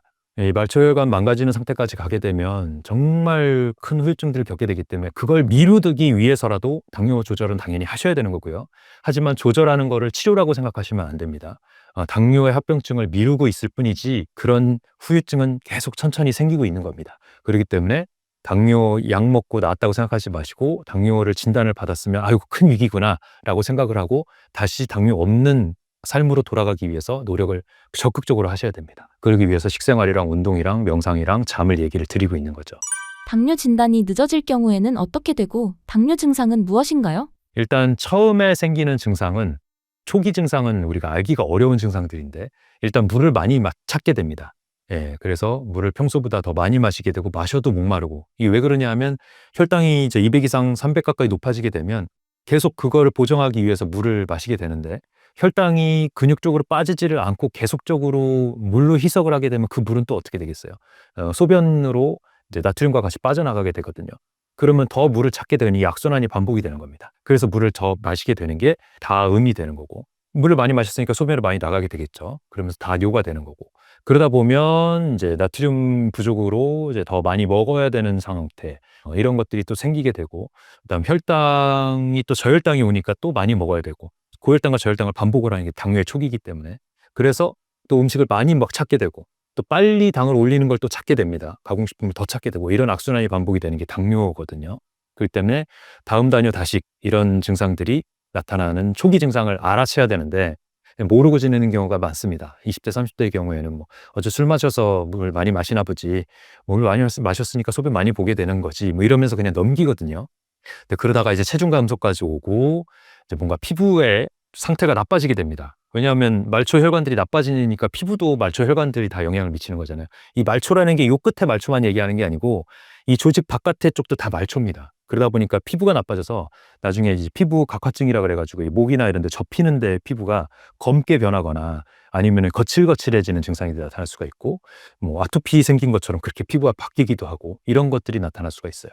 이런 피부 변화도 증상일 수가 있고, 또 되게 피곤합니다. 당 대사가 제대로 안 되기 때문에 에너지를 제대로 만들어내지 못하는 상태가 반복이 되다 보면 이 에너지 대사들이 나빠지면 에너지를 못 만들어내는 상태가 되면 이제 자도 피곤한 증상들, 그다음 뭘 먹어도 체중이 빠지는 증상들, 이런 것들이 나타나게 되거든요. 그렇기 때문에 에너지가 없는 상태, 만성 피로 상태가 또 당뇨의 증상일 수가 있습니다. 이런 것들도 한번 확인을 해보셔야 되고요. 근데 여기서 이제 만성적으로 지나가면 이제 만성 당뇨 합병증들이 나타나게 되는 거죠. 근데 그 상태에서 응급실에서 처음 당뇨를 진단받는 분들도 꽤 계세요. 당뇨성 케톤 산증이라 그래가지고 당이 400, 500 이렇게 넘어가게 되면 당 자체가 우리 혈액을 방해를 하게 되고 혈액에 산증을 만들게 되고 우리 몸에서 케톤을 이용해서 대사를 하게 되는 상태까지 되면 케톤성 산증이 됩니다. 그러면은 동맥혈 검사를 해보면 폐하, 우리 몸이 원래 7.4 정도로 약간 약 염기성으로 살고 있는데 7.0이 물의 중성이죠. 근데 뭐 6.8까지 가 있는 분들도 있습니다. 아니면 그 정도까지는 아니더라도 7.1 정도까지 가 있는 경우도 있고, 이러면 이제 케톤 산증이 온 거예요. 이러면은 우리가 말 그대로 수분을 막 때려 부으면서 인슐린을 통해서 인슐린을 막 주사로 줘가지고 혈당을 빠르게 250 이하로 낮춰야 된다고 되어 있거든요. 근데 그렇지 않으면은 심장이 멈출 수 있는, 산증 자체는 심장을 멈출 수도 있는 거기 때문에 심장을 멈출 수도 있다고 되어 있고, 또 이제 콩팥이 망가져서 고칼륨 혈증 상태로 응급실에 와서 처음 진단받는 경우도 드물게 있습니다. 당뇨에 의한 신장병증이 이미 어느 정도 와 있는 상태인 거죠. 그 상태에서 처음 당뇨가 발견이 됐는데 그거에 의해서 막 부정맥이 생기거나 근육 수축이 오거나 이래가지고 왔는데 칼륨이 너무 높아. 이러면 칼륨 자체도 심장을 멈추게 할 수 있거든요. 그래서 이것도 완전 응급 상황입니다. 그래가지고 입원시켜가지고 칼륨 빼는 치료들을 하기도 하고 뭐 이런 상황들이 생기게 되죠. 이런 상황까지 오지 않은 상태로 진단이 되어야 그나마 치료 가능성이 있는데, 이런 장기 부작용까지 온 상태에서 당뇨를 늦게 발견하는 경우는 그런 장기 합병증들은 돌아오지 않을 가능성도 있습니다. 예를 들면 망막병증이나 콩팥 이런 것들은 안 돌아올 가능성이 있죠. 한번 진행이 되고 나면. 그래서 그런 초기 증상들을 미연에 알고 당뇨를 빨리 조절을 해야 그런 후기 합병증들을 막을 수 있다. 그리고 초기 진단이 돼야 당연히 빠르게 치료도 할 수 있겠죠. 생활습관, 식습관 개선했을 때 빨리 돌아올 수 있는 거니까. 그런 부분들이 있습니다. 그래서 다음 당뇨 다시길 때 진단이 되는 게 가장 좋다. 그 전에라도 당을 체크를 자주자주 해보고 내가 고위험군 식생활을 하고 있다라고 하면 기회가 되면 건강검진이나 적극적으로 받고, 그다음에 요즘은 HbA1c라는 혈액 검사가 있어요. 이게 뭐냐면 3개월 동안 내 당의 상태를 한꺼번에 알 수 있는 검사입니다. 근본 원리는 뭐냐면 우리 적혈구가 3개월 정도 살거든요. 근데 이 적혈구에 당이 얼마나 붙어 있는지를 체크하는 검사예요. 그래서 당이 붙어 있는 적혈구가 6% 이하가 당이 아닌 상태고 5.7% 이하인 게 이제 가장 이상적인데 6.5%를 넘어가면 이러면 이 사람은 당뇨가 있을 가능성이 상당히 높다라고 생각하고 확진 검사를 해봐야 됩니다. 그래서 HbA1c 검사를 특별히 추가를 해보는 방법이 있어요. 그래서 이걸 해봤을 때 당 수치가 낮을 걸로 예상이 되는 5.7 이하다. 뭐 이러면 조금 안심을 할 수가 있는 거죠. 근데 내가 5.7 넘어? 이러면 나 당뇨일 가능성 높으니까 자세히 검사를 하고 빨리 식습관을 완전히 바꿔야 되는 겁니다. 안 그러면 지금 이 얘기했던 무서운 합병증들의 시초에 서 있을 가능성이 있다는 걸 아셔야 됩니다. 요즘 뉴스에서 심근경색으로 쓰러졌다는 보도가 많은데 초기 증상으로는 어떤 게 있을까요? 심근경색이 많이 지금 화두가 되고 있죠. 갑자기 가슴을 움켜쥐고 쓰러지는 가장 무서운 혈관 질환이라고 할 수 있는 심근경색이요. 우리가 응급실에서 제일 급하게 보는 질환 중에 3대 중증 질환 중에 첫 번째가 바로 심근경색입니다. 심장혈관이 막혀서 생기는 문제이고요. 심장혈관은 되게 특수한 혈관이에요. 이 관상동맥이라는 거는 우리 심장이 펌프해주는 기관이잖아요. 그렇기 때문에 펌프해주는 데서 가까운 심장인데 바로 피 받으면 되는 거 아니야? 이렇게 생각할 수 있는데 전혀 그렇지가 않고요. 심장 근육을 먹이는 혈관이 따로 있습니다. 그런데 그 심장 먹이는 혈관이 대동맥에서 바로 나온다는 게 또 하나의 특징이죠. 그래서 심장이 이 대동맥으로 저심실이 혈압을 확 만들어서 짜주면 그러면 그때 피가 혈류가 가는 게 아니고 짜줬다가 역류하는 압력에서 이 관상동맥 작은 혈관이 이렇게 세 개가 나와 있으니까 거기로 다 혈류가 가는 겁니다. 그래서 거꾸로 압박이 아닐 때, 이완일 때 심장 근육으로 혈류가 가는 게 관상동맥의 특징이죠. 대동맥에 가깝다 보니까 혈압이 너무 높아가지고 대동맥이 망가지는 상황이거나 이러면 관상동맥이 같이 빠르게 망가집니다. 그래서 고혈압이 오래되거나 이러면 관상동맥이 제일 먼저 망가지기 때문에 관상동맥 질환인 심근경색이 더 빠르게 올 수가 있는 거죠. 그래서 심근경색이 무서운 겁니다. 큰 혈관 질환 중에 굉장히 빨리 오는 질환이다. 그래서 관상동맥이 막히게 되면 갑자기 심장이 멈춰버릴 수가 있습니다. 큰 혈관에서 막히면 멈춰버릴 수가 있는데 왼쪽으로 가는 두 개의 혈관이 있고 오른쪽으로 가는 한 개의 혈관이 있거든요. 근데 왼쪽으로 가는 LAD라는 가장 큰 혈관이 막히게 되면 갑자기 심장이 부르르 떠 심실세동이 오면서 서서히 멈추게 되는 상태가 올 수가 있거든요. 근데 이때가 심장을 되돌릴 수 있는 아주 짧은 1분 정도입니다. 그래서 갑자기 가슴 움켜쥐고 으억 하면서 쓰러지면 우리가 주위에서 심폐소생술을 하기 전에 제세동기를 하라는 교육을 받잖아요.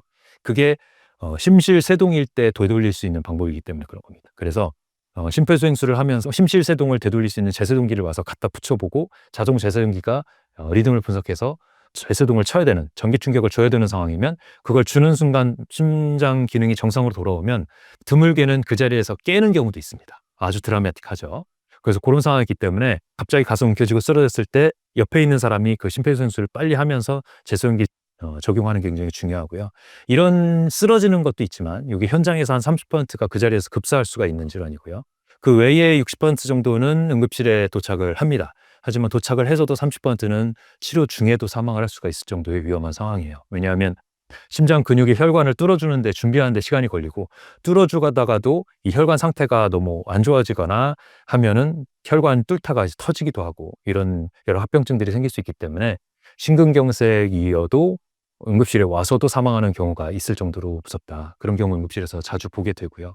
어쨌든 이런 통증이 있을 때에 무시하지 말고 협심증 상태일 때 빨리 치료를 받는 게 중요합니다. 흉통이 있거나 어디 계단 오르거나 걸을 때 호흡곤란이 있거나 아니면 식은땀이 있거나 이런 게 전형적인 증상이거든요. 심근경색 환자들 응급실에 왔을 때 보면은 피부가 축축해요. 물을 이렇게 뿌린 것처럼. 이런 게 이제 운동하다가 오신 경우가 있어서도 그렇지만 식은땀을 흘려서도 그렇다. 그래서 식은땀 뻘뻘 흘리면서 가슴 움켜쥐면은 이건 심근경색 가능성이 올라가는 겁니다.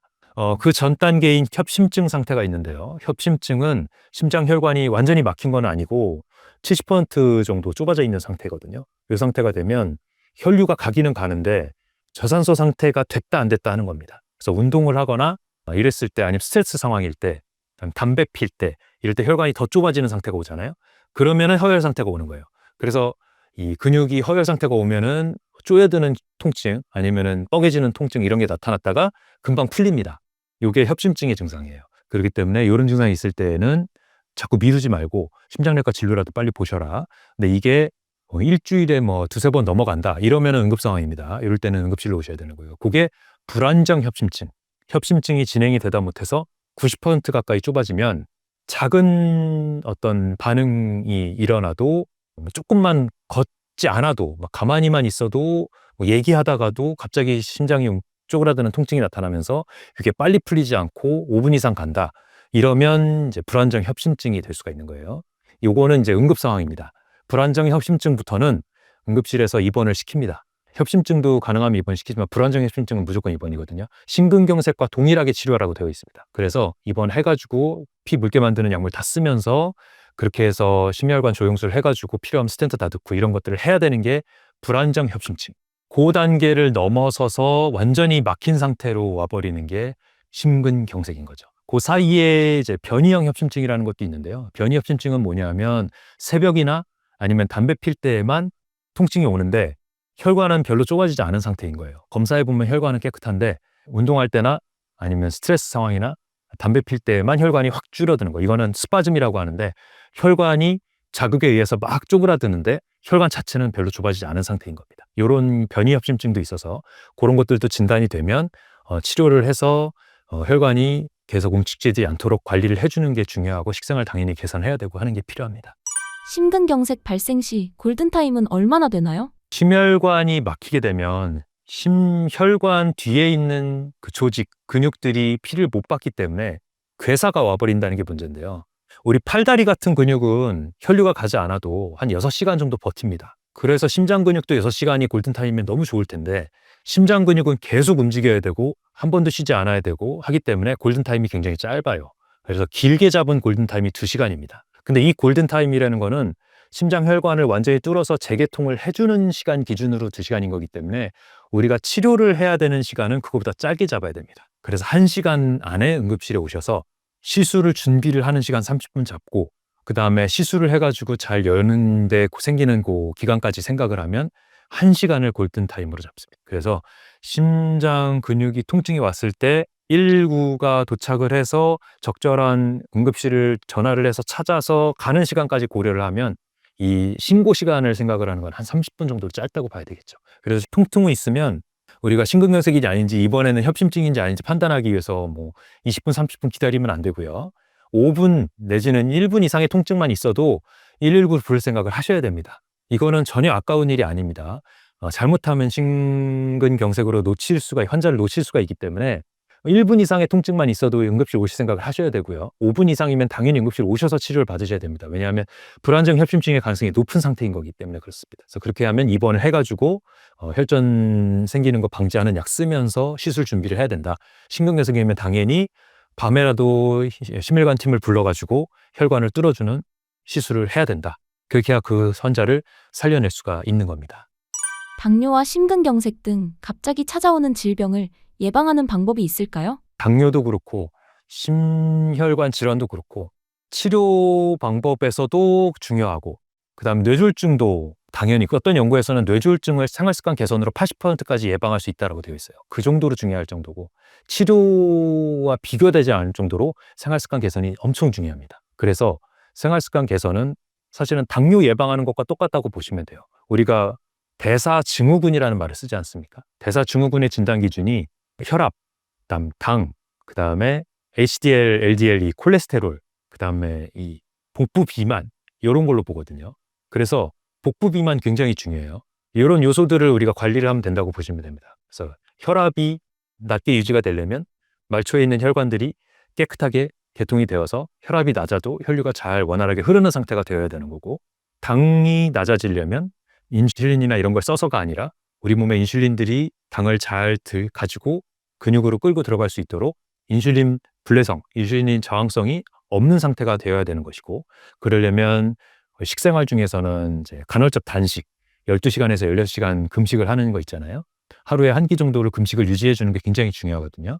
그런 것들 유지하고 천천히 먹고 좋은 음식이라고 할 수 있는 당류 중에서는 전곡물인 현미를 잘 활용을 하고 그다음에 채소, 당, 단백질, 지방이 안 들어가 있는 비타민, 무기질, 섬유질, 항산화물질 풍부한 게 초록색 채소와 과일이겠죠. 그래서 이런 채소들을 충분히 먹고 베리류 과일들 굉장히 좋거든요. 당은 별로 안 들어있으면서 황산화물질이 정말 풍부한 베리류나 토마토 이런 과일들 많이 사랑하시고 그래서 블루베리 열린 거 많이 활용하시면 좋고요. 토마토 정말 많이 활용하시면 좋고 이런 것들로다가 항산화물질, 섬유질, 미네랄, 비타민 이런 것들이 많이 함유된 음식들을 우리 몸에 최대한 넣어줘야 된다는 거. 사실 우리가 지방, 탄수화물, 단백질 모자라서 문제가 생기는 경우는 거의 없어요. 환자들 아니고서는. 젊은 분들은 탄수화물, 지방, 단백질을 뭘 어떻게 먹을지를 고민할 게 아니라 이거는 어떻게 좀 줄이고 나머지 4종 영양물질들을 많이 먹을지를 고민을 한다고 보시면 됩니다. 그래서 탄수화물, 지방, 단백질 어떻게 채울지는 사실 부차적인 문제예요. 저는 이제 현미 중심으로 탄수화물을 전곡류로 해서 채우는 거는 괜찮다는 입장인데 그거 말고 저탄고지로 채워도 상관없습니다. 지방으로 채워도 상관없어요. 중요한 건 초록색 채소 중심의 식사가 있어서 이 나머지 4가지 비타민, 무기질, 섬유질, 항산화 물질들이 풍부히 내 몸에 들어오게 한다는 게 가장 중요하다고 보시면 됩니다. 식생활은 그렇게 하시면 되고 거기다가 이제 인슐린 저항성을 줄이기 위해서 이제 간헐적 단식을 추가를 해주는 거고요. 거기에다가 운동이 너무너무 중요하죠. 당을 낮추는 것도 중요하지만 내 몸의 대사를 긍정적으로 일으키게 하고 혈류를 한번 빠르게 개선을 시키고 그 다음에 당을 한번 빠르게 태워주고 남아있는 간에 있는 글라이코겐 이런 것들을 한번 완전히 깨끗하게 비워내는 게 간헐적 단식도 중요하지만 운동도 너무너무 중요합니다. 그래서 유산소 중심의 운동, 근력 운동은 한 30% 정도로 좀 줄이고 유산소 운동을 70% 정도로 많이 하시고 스트레칭도 빼놓지 마시고 충분히 그 정도를 하시고 이렇게 해서 유산소 운동을 통해서 당 남아있는 것들을 한번 완전히 제거를 해주는 시간이 필요하다는 거. 그렇게 되면 우리가 이제 좋지 않은 음식을 일부 좀 먹더라도 이겨낼 수 있는 캐파가 생기는 겁니다. 그래서 사회생활하면서 절대 술도 한 번도 안 먹고 절대 외식도 한 번도 하지 마라, 절대 라면도 한 번도 먹지 말아라고 하면 어떻게 지키냐고 물어보시는 분들이 있는데 그 빈도를 최대한 줄이되 꼭 해야 될 때만 내가 안 좋은 걸 알면서 하면은 문제가 없는 거예요. 그래서 예를 들어서 뭐 운동 습관도 좋고 식습관도 간헐적 단식 잘 하면서 한 끼는 초록색 채소와 과일로 된 그런 도시락으로 먹는다. 그런 사람은 뭐 이틀에 한 번, 3일에 한 번 정도 외식을 하는 거 전혀 문제 없죠. 자기가 그 정도의 캐파는 가지고 가는 거니까. 뭐 이런 식으로 관리를 하면 됩니다. 그래서 저희 가족 같은 경우는 식생활을 함에 있어서 기본 식탁에서는 초록색 채소 항상 있고, 그 다음에 항산화물질 어떻게 많이 먹을지를 고민을 하고, 그 외에 뭐 밖에서 사 먹는 고기나 이런 것들은 한 달에 한 번 이하로 최대한 줄이려고 노력을 하는데, 그래도 아이들이 원하기 때문에 한 2주에 한 번 정도는 우리가 먹는 것 같은데, 그 먹을 때에도 채소를 충분히 많이 먹을 수 있는 메뉴로 고르는 겁니다. 그래서 저희 같은 경우는 이제 오리고기집을 하는데, 이제 오리고기도 막 구워서 먹는 거 아니고 최대한 삶아서 먹을 수 있는 게 좋지만 철판에다 구워서 먹는 거긴 해요, 그 메뉴는. 근데 거기에다가 초록색 채소를 마음껏 갖다 먹을 수 있는 그런 장점이 있는 집이어서 그 집을 활용을 하고요. 그 다음에 고기를 구워 먹는 거 있잖아요. 붉은 고기를 구워 먹으면 제일 최악입니다. 왜냐하면 태워서 먹은 거에 의한 아민 계열, 탄소 계열의 나쁜 발암 물질들도 들어오지만 그것들이 태울 때에 연기로 흡입될 때가 더 악의 영향이 크거든요. 그래서 이제 여성분들 주방에서 팬 안 틀고 많이 오래 요리하다 보면 폐암에 걸리는 이유가, 담배를 안 폈는데 걸리는 이유가 그런 이제 아민유 계열, 다탄소종 계열들이 흡입이 돼서 생기는 문제입니다. 그래서 먹는 것보다 흡입이 더 문제이기 때문에 그런 고기 굽는데 그냥 가지 않는 게 제일 좋아요. 그래서 고기 굽는 것보다는 가능하면 삶은 고기들, 뭐 족발이나 수육 같은 거, 아니면은 뭐 보쌈이나 이런 것들은 그나마 붉은 고기를 먹는 방법 중에 나은 방법이고요. 가능하면 뭐 오리고기나 닭고기처럼 화이트 머슬을 이용하는 게 좋고, 아니면 어류 같은 거가 그나마 이 육류 중에서는 더 나은 선택입니다. 그래서 고기, 생선, 계란, 우유에 너무 집착을 할 필요가 없다. 가능하면 육류의 섭취를 최소한으로 줄이고, 우리가 단백질을 얘기를 할 때 하루에 50g 정도의 단백질이 필요하다고 얘기를 하는데, 사람들이 착각을 하는 게 50g을 다 육류로 먹어야 된다고 생각을 하는 착각을 해요. 그래서 댓글들에 보면 이 얘기를 하면, 아니 고기를 50g만 먹으라니 말이 되느냐, 단백질 50g 먹으라는 걸 착각한 의사다, 단백질 50g을 먹으려면 고기를 150g, 200g 먹어줘야 된다, 그래서 1인분이야, 이렇게 얘기하시는 분들이 있거든요. 그런데 현미나 채소에도 단백질이 조금씩 들어 있습니다. 그렇기 때문에 그런 부분들을 생각을 하면 그런 데서 들어오는 거 감안을 해서 육류에서의 단백질은 조금 줄일 필요가 있다. 또 단백질 너무 많이 먹으면 또 문제가 있을 수가 있고, 통류에서, 콩이나 이런 두부에서 또 단백질을 얻기 때문에 그런 식물성 단백질까지 고려를 하면 고기에서 얻는 단백질은 하루에 50g이면 충분하다라고 말씀을 드린 거고요. 이런 걸 감안을 해서 식생활을 꾸리시면 좋을 것 같습니다. 건강을 위해 끊어야 한다면 원장님께서는 어떤 음식을 끊으실까요? 우리 주위에서 지금 끊어야 될 음식이 너무 많은 게 문제예요. 그냥 아무 생각 없이, 좀 아까도 제 대기실에 보니까 과자들이랑 이렇게 빵류가 이렇게 놓여 있던데, 손님 대접을 위해서 우리가 이런 음식들을 놓고 있는 것 자체가 변화해야 될 부분들입니다. 가공식품이라고 우리가 대충 얘기하는데, 초가공식품이라는 정의를 우리가 살펴보면 가공식품의 범위가 되게 넓죠. 그냥 원재료를 갈거나 끓이거나 아니면은 뭐 자른 것도 어떻게 보면 가공이라고 볼 수가 있고요. 그런데 그런 단순 가공 말고 초가공이라는 개념은 완전히 그 형태가 없어진 걸 얘기를 하는 거거든요. 그래서 완전히 갈아가지고 거기다가 맛과 향을 내기 위해서 뭔가를 첨가를 하고, 그 다음에 보존을 상태를 오래가고 유통기한을 늘리기 위해서 거기다가 보존료를 첨가를 하고, 이렇게 되는 게 초가공식품입니다. 노바4라고 얘기를 하는데, 그런 초가공식품은 의도 자체가 우리 몸에서 많이 먹게 만들려고 만들어졌고, 그 다음에 갈아서 만들었기 때문에 혈당을 빨리 올릴 수밖에 없죠. 그러다 보니까 또 맛도 있고 향도 있고 이러니까 계속 먹게 되잖아요. 그리고 과자 한번 먹으면 까면 멈출 수가 없어서 계속 다 먹게 되잖아요. 이게 좋은 게 아니고 그렇게 만들어 놓은 겁니다. 그 식품 자체가. 그 의도 자체가 많이 먹게 만들고 많이 소비하게 만들려고 한 거니까. 그러니까 우리 건강과 상관없는 그런 요소들인 거예요. 그러니까 그런 걸 우리가 입에 대는 순간 악순환에 빠질 수밖에 없는 거죠. 그래서 초가공 식품을 제일 먼저 끊어야 된다라고 봅니다. 그래서 과자 아니면은 음료수도 초가공 식품이거든요. 그 물을 먹어야 되는데 물을 안 먹고 그다음 물에다 뭘 탄 거를 먹고 있는 거죠. 근데 그 탄 거에 단순당인 액상과당이 들어간다는 게 가장 큰 문제고요. 이 액상과당이 우리 몸에 얼마나 악영향을 미치냐면 이 과당은 이 단순당이 아니어서 이 혈당을 직접적으로 올리진 않는데 이 액상으로 돼 있기 때문에 굉장히 빠르게 흡수가 돼가지고 간으로 가서 저장이 됐다가 바로 또 분해돼서 나오는 거거든요. 이 과당은 그런 특징이 있는데 그러다 보니까 이 간에 부담을 한 번 더 줘요. 그래서 흡수는 빠르면서 간에 부담을 주고 이렇게 이중으로 부담을 주기 때문에 이 음료수가 우리 몸에 굉장히 악영향을 줍니다. 그래서 음료수를 피하라 그러면 그냥 캔으로 된 거나 이런 것만 피한다고 생각하실 수가 있는데 사실 카페에 가가지고 먹는 거에서도 이 액상과당을 너무 다양하게 많이 쓰고 있어요.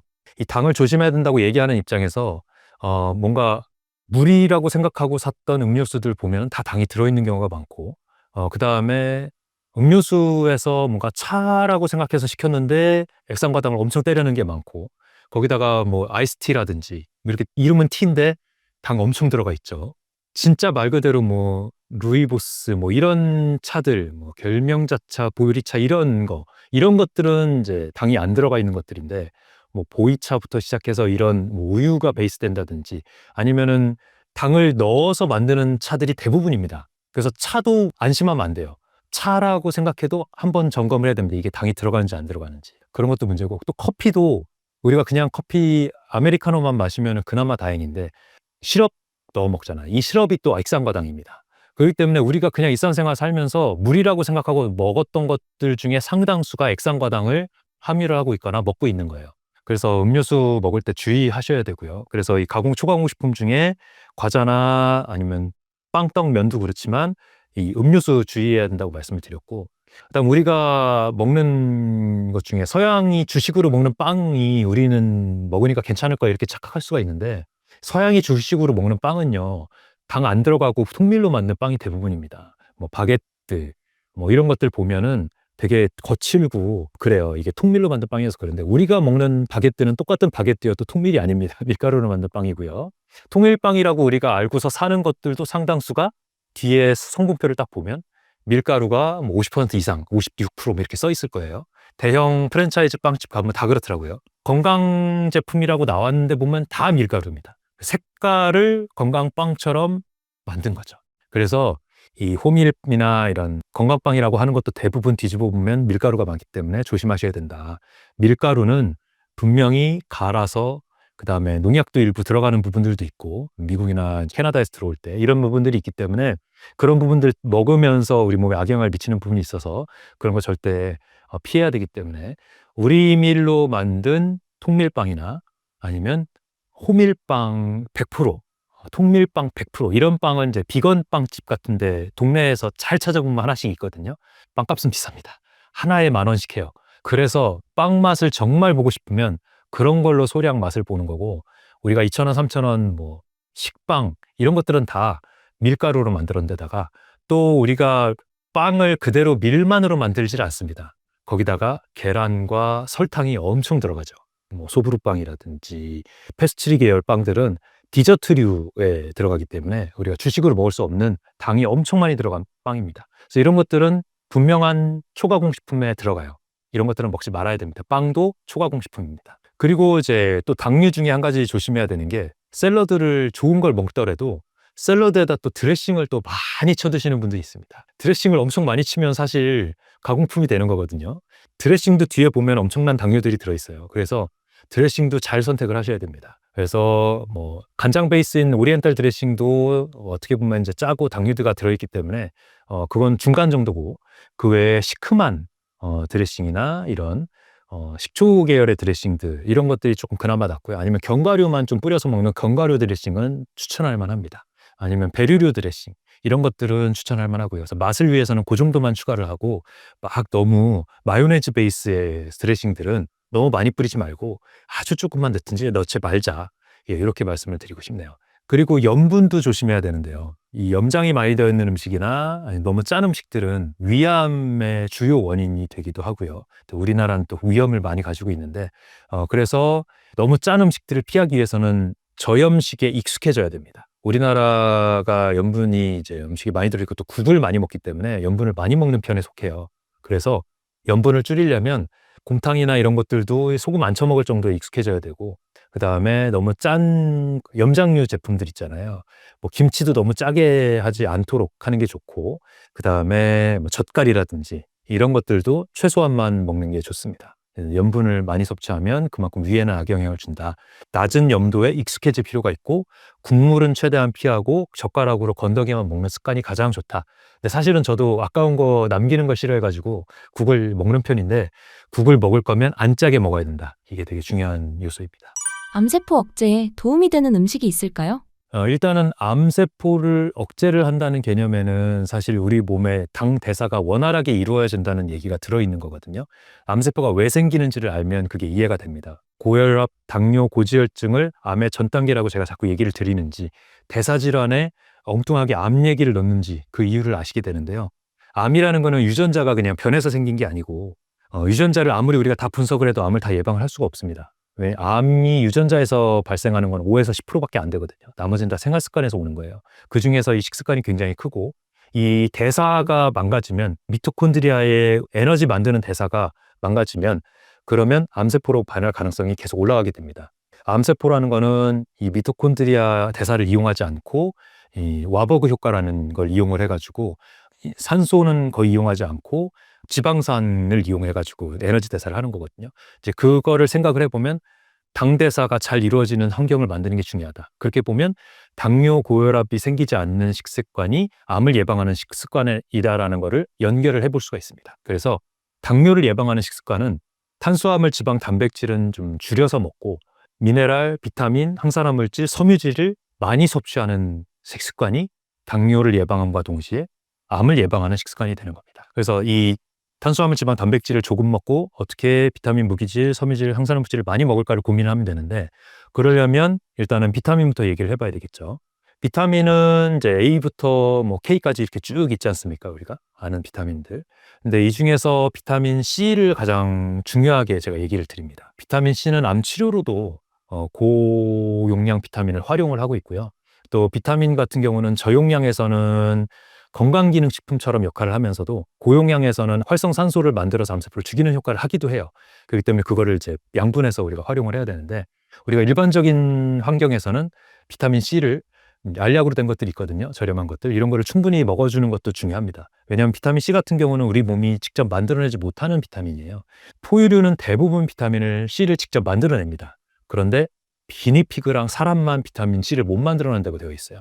그래서 사람은 비타민 C를 보충해 줄 필요가 있다고 되어 있고요. 그래서 저 같은 경우는 하루에 비타민 C를 오전에 4알, 오후에 4알 해서 8,000ml 정도 먹습니다. 보통 2,000ml에서 4,000ml 정도는 추천을 하거든요. 소변으로 다 나오는 거 아니냐, 뭐하러 그렇게 많이 먹냐 물어보시는 분들이 있는데, 소변으로 나오는 용량보다 좀 더 높게 먹는 게 소변으로 나오지만 우리 몸에서 역할을 합니다. 그래서 세포 대사를 원활하게 하고 활성산소종을 가져가는 산소 독성을 낮추는 역할을 하기 때문에, 그래서 이런 그 음전화를 만드는 비타민 C를 항산화 물질로서 많이 먹는 게 굉장히 중요하고요. 그 다음에 비타민 B도 어느 정도 그런 역할을 하고, 또 당대사의 조효소 역할을 하기 때문에 비타민 B군도 다 빼놓지 않고 잘 복용을 해야 되고, 당연히 비타민 A, E, K도 다 마찬가지입니다. D도 그렇고요. 다 당대사에서 조효소로 역할을 하기 때문에 비타민군들은 적지 않도록 유지를 해줘야 되는데, 이 지용성 비타민들은 문제가 있습니다. 우리 몸에 쌓이면 독이 될 수가 있어요.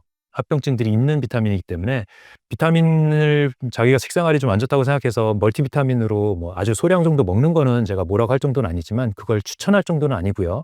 그다음 초록색 채소 중심과 그다음 현미 중심의 식생활을 하는 사람은 이런 비타민들을 따로 먹을 필요는 없습니다. 다만 비타민 D 정도는 햇볕을 통해서 만드는 거기 때문에 하루에 15분에서 20분 정도 팔을 드러낸 상태로 바깥에서 햇볕을 쬐는 거는 굉장히 중요하고요. 근데 그게 안 된다면 비타민 D도 어느 정도는 보충이 필요하다고 볼 수가 있습니다. 그래서 식후에 운동할 겸 밖에 나가서 햇볕을 직접 쬐거나 아니면 옥상에서 이렇게 몇 바퀴 도는 거, 이런 것들 강력히 추천을 드리고요. 그게 비타민 D를 보충하기 위해서도 중요합니다. 자, 비타민은 이 정도 말씀을 드리면 될 것 같고, 그다음에 무기질, 미네랄이죠. 미네랄은 뭐 칼슘, 칼륨, 마그네슘, 철분 이런 것들을 대표적으로 말씀을 드리는데요. 칼슘, 칼륨, 마그네슘, 이런 철분 같은 비타민들이 가장 많이 들어있는 것들이 우리 주위에 가까이에 있습니다. 그게 바로 통곡물과 채소죠. 그래서 초록색 채소를 얘기를 드리는 겁니다. 하얀색 채소나 뿌리 채소는 이런 무기질들이 상대적으로 적습니다. 그래서 초록색 채소가 좋다고 말씀을 드리는 거고요. 물론 항산화 물질을 위해서는 다른 색, 뭐 자주색이라든지 뭐 빨간색이라든지 이런 라이코펜 뭐 이런 것들 항산화 물질들이 있으니까 여러 가지 색깔을 먹으라고 얘기를 하지만 무기질을 위해서는 초록색 채소가 압도적으로 좋습니다. 그래서 초록색 채소를 꼭 6, 7장 하루에 먹으라고 하는 거고요. 이걸 먹게 되면 뭐 철분 빈혈이라든지 이런 것들도 예방이 되고 그다음 항산화 물질 다 들어가 있기 때문에 비타민 무기질 다 들어가 있기 때문에 우리가 마그네슘 부족으로 고생하시는 분들이 있거든요. 뭐 눈떨림이라든지 근육 운동부의 수축이라든지 이런 것들도 초록색 채소를 충분히 먹고 물을 많이 먹는 사람은 따로 보충할 필요가 없습니다. 근데 마그네슘은 영양제로 먹으려면 꽤 비싸요. 그렇기 때문에 초록색 채소를 하루에 항상 식탁에다가 6, 7장 먹고 그다음에 많이 먹을 수 있는 기회가 있으면 영양제처럼 먹자 이 말씀을 드리고 싶고요. 그다음에 섬유질, 뭐 초록색 채소도 나올 수밖에 없겠죠. 섬유질은 채소에 가장 많이 들어있는 거고 또 과일도 껍질째 먹으라고 말씀을 드리는 이유가 잘 씻어서 먹을 수 있으면 껍질째 먹을 수 있는 과일은 껍질째 먹으면 이 섬유질 섭취에도 도움이 됩니다. 섬유질은 2가지가 있는데요. 물에 녹아있는 식이섬유가 있고 그다음에 우리 몸에서 장 배출을 용이하게 해주는 거친 섬유가 있습니다. 식이섬유는 식이섬유대로 우리 몸에서 당을 낮춰주는 효과가 있고 당을 빠르게 들어가지 않게 소장에서 낮춰주는 효과가 가장 큰데 이 거친 섬유질도 되게 중요합니다. 이 채소를 많이 먹으라고 하는 이유 중에 하나가 거친 섬유 때문에 그런데 이 거친 섬유가 우리 몸에서 들어가면 얘는 소화가 되는 건 아니에요. 하지만 장의 건강을 좋게 만들어주는데 유산균 우리가 억지로 많이 먹고 그러지 않습니까? 근데 그렇게 할 필요가 없다고 하는 이유가 이 프리바이오틱스 역할을 하는 그런 성분들과 섬유질들이 같이 들어가게 되면 유산균들의 좋은 유산균들이 우리 장에서 잘 살아남을 수 있는 환경이 되는 거예요. 그래서 유산균을 먹어봐야 대부분이 위산에 의해서 파괴가 되기 때문에 도달하는 건 별로 없지만 우리 프리바이오틱스 역할을 하는 먹이가 되는 물질들과 섬유질들이 잘 들어가게 되면 얘네들이 좋은 유산균들 80% 유지가 될 수 있도록 하는 그런 환경을 만들어주는 데 도움이 되니까 장벽도 건강하게 만들어서 장누수 증후군이라고 하는 그런 균들이 혈류로 들어가는 그런 상태들도 예방이 되어주고요. 그 다음에 유산균들도 좋아져서 우리 장내축이라고 하는 우리 에너지 대사 말고 뇌 건강, 정신 건강도 좋아지게 만들거든요. 그렇게 되면 세로토닌이나 멜라토닌이라고 하는 게 기분 전환을 만들어주는 요소들이잖아요. 세로토닌 같은 경우는 기분을 유쾌하게 만들어주는 역할을 하고 멜라토닌은 잠을 푹 자게 만들고 깊은 수면을 하게 만들고 잠을 입면을 잘하게 만드는데 이 두 성분은 장에서 만들어지는 요소가 가장 큽니다. 80%가 장에서 만들어져 되어 있고요. 그래서 뇌에서 작용하는 물질이지만 장 건강이 아주 잘 되어 있어야 뇌의 기능들이 좋아진다. 그래서 우울증, 치매, 뭐 이런 것들, 뭐 ADHD 이런 것들도 다 장 건강이 좋아야 예방이 되는 겁니다. 그래서 이 섬유질까지 말씀을 드렸고요. 그 다음 마지막에 항산화 물질이죠. 항산화 물질은 이제 앞에서 얘기했던 여러 가지 색깔들의 과일과 채소를 말씀을 드렸는데요. 이런 여러 가지 항산화 물질들이 있어요. 이 항산화 물질은 뭐냐면 우리 몸에는 산소가 대사가 되면서 산소 독성이라는 게 생깁니다. 이 ROS라고 하는 활성 산소종이 생기는데 이 산소종들이 우리 몸에서 세포들을 파괴하는 역할들을 일부 해요. 이 얘네들도 필요는 합니다. 왜냐하면 백혈구들이 활성 산소종을 이용해서 안 좋은 세균들이나 암세포들을 바이러스들을 파괴하는 역할을 하기 때문에 어느 정도의 활성산소종은 필요하지만 너무 많은 활성산소종이 우리 몸에 생기게 되면 걔네들이 말초에 있는 조직들을 이제 파괴를 하는 역할을 하게 됩니다. 그래서 활성산소종을 컨트롤할 수 있는 항산화 물질들이 있는 게 되게 중요하고요. 그래서 여러 가지 항산화 물질들을 우리가 몸에 섭취를 할 수 있는 환경을 만드는 게 중요하고요. 그러려면 여러 가지 색깔 과일들도 중요하지만 십자가 채소도 굉장히 중요하게 역할을 합니다. 우리 십자가 채소의 대표가 뭐 양배추나 뭐 이런 것도 있지만 이제 브로콜리 있잖아요. 브로콜리 너무 좋다고 얘기하는 이유가 이 항산화 물질의 보고기 때문에 그러거든요. 비타민 B에도 여러 가지가 많이 들어있고 그 다음에 이 항산화 물질도 많이 들어있는 걸로 유명합니다. 그래서 삶은 거나 데친 것도 좋지만 찐 브로콜리를 많이 활용하면 좋아요. 물에 비타민 B랑 C가 녹아서 나가기 때문에 그런데요. 찌면은 그게 어느 정도 많이 보존이 됩니다. 그렇게 해서 고추장 많이 찍어 먹지 말고 고추장도 이제 밀가루 많이 들어있거든요. 그래서 그냥 먹는 그런 습관을 들여서 하면 너무 좋은 항산화 물질 섭취를 일으킬 수가 있습니다. 거기에 토마토라든지 베리류 굉장히 중요해요.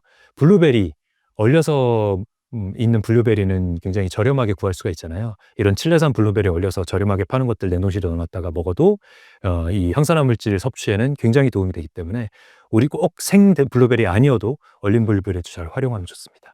원장님만의 건강을 위한 루틴이 있나요? 제 건강 루틴을 좀 소개를 해드릴게요. 그러면은 일단 저는 아침 운동이 있어요. 아침 운동을 하는데 저희 아버지 때부터 이제 내려온 운동이거든요. 아버지가 이제 젊었을 때 유도를 하셔가지고 저희한테 그렇게 가르치셨어요. 그래서 윗몸 일으키기 50개, 푸시업 50개를 아침에 같이 하는 거를 가르치셨었는데 나이 먹어보니까 그게 얼마나 중요한 루틴인지 알겠더라고요. 그래서 중간에 20대 때는 안 하다가 이제 커서 이제 더 하게 되고 있습니다. 그래서 저희 아이들한테도 이런 운동 해야 된다고 뭐 얘기를 하고 있고, 저는 종목은 조금 바뀌었어요. 윗몸 일으키기가 허리에 좀 부담을 줄 수가 있어서 지금은 스쿼트로 하체 운동을 하고, 그다음 푸시업으로 그 상체 운동을 합니다. 그래서 50개 50개를 기본으로 하고 컨디션 되면 100개까지 하는 걸로 목표를 해서 하고 있고요. 100개를 해서 다음날 무리가 되면 이제 어느 날 한번 쉬기도 하고 이렇게 해서 조절을 합니다. 어쨌든 이틀에 한 번 푸시업 100개랑 스쿼트 100개가 가장 이상적인 사이클이에요. 그래서 왜냐하면 근육이라는 건 조금 무리를 한 다음에 쉴 때 이 개선이 일어나거든요. 그래서 근육 세포에 좀 무리를 줬다가 쉬었다가 이걸 반복하기 위해서 이틀에 한 번 운동을 강하게 하는 거를 추천을 드리고요. 유산소 운동은 그렇지 않습니다. 유산소 운동을 매일매일 하는 게 좋아서 저는 8,000보에서 10,000보 정도 걷는 걸 채우라고 말씀을 드리거든요. 그래서 뭐 환자 같은 경우는 조금 줄여야 되겠지만 일반적인 분들 아침 근력 운동 했으면 그다음 유산소 운동은 8,000보를 맞추는 게 좋습니다. 요즘 핸드폰에 몇 보 걸었는지 잘 나오잖아요. 그래서 그런 거 이용해서 해도 좋고, 이제 직장 생활 하시는 분들은 일부러 버스를 타고 다니거나 대중교통을 타고 다닐 때, 지하철 타고 다닐 때 에스컬레이터 타는 거 대신에 걸어서 다니면 이 8,000보 채우기가 훨씬 편합니다. 그래서 계단 많이 이용하시고, 그다음에 점심시간에도 아까 비타민 D 얘기하면서 말씀드렸죠. 볕도 쬐일 겸 나가셔서 옥상을 가시든 바깥을 공원을 도시는데 도실 때에도 계단을 이용해서 옥상을 올라가거나 많이 걸으시거나 하면 도움이 되고요. 그렇게 해서 8,000보를 최대한 채워라. 운동을 그렇게 해서 유산소 운동을 채우시고, 그 외에 이거 가지고 조금 저는 좀 모자란 경우가 있거든요. 8,000보 다 못 채운 날이 좀 많다. 그런 거를 위해서 주말에 몰아서 운동하는 사이클이 하나 있습니다. 요거는 제가 시작한 지 한 2달 정도 됐는데요. 러닝 크루에 참여를 하고 있어요. 뛰는 운동이 유산소도 되고 근력에 도움이 되는데 이 지구력에 굉장히 도움이 많이 됩니다. 그래서 이 마라톤 하시는 분이 리드를 해주시는 러닝 크루에 참여를 했어요. 저희 둘째 아이 아빠들로 이루어진 아빠들 클럽의 러닝 크루거든요.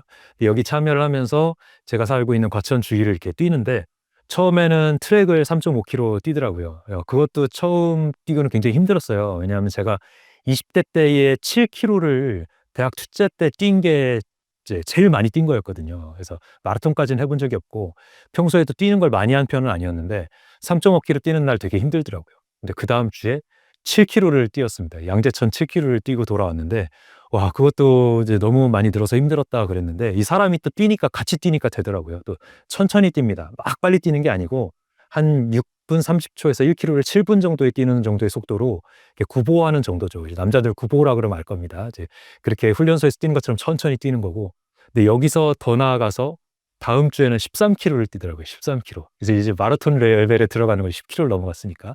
아, 그날 정말 힘들어가지고 2km는 저는 한번 빠지고 11km 정도를 참여를 했는데 그 다음 주가 되니까 17km를 뛰더라고요. 아, 17km는 무리가 됐습니다, 솔직히. 무릎에 무리가 됐고요. 마라토너들한테서 공통적으로 온다고 하는 IT 밴드라고 하는데 일리오티비알 밴드에 무리가 와가지고 이 무릎 바깥쪽이 통증이 오거든요. 그 상황이 왔어요. 그래가지고 하는 사람이니까 이게 무슨 통증인지는 아니까 걱정은 없는데 무릎이 너무 아파가지고 그날 걷는데 어기적 하면서 한 이틀을 걸었고요. 3일째에 좀 돌아오더라고요. 그래서 그래도 제 생력은 아직 살아있구나라는 걸 느끼긴 했고요. 그래서 일주일에 한 번 정도 이런 식으로 저처럼 빨리 올리면 안 되고요.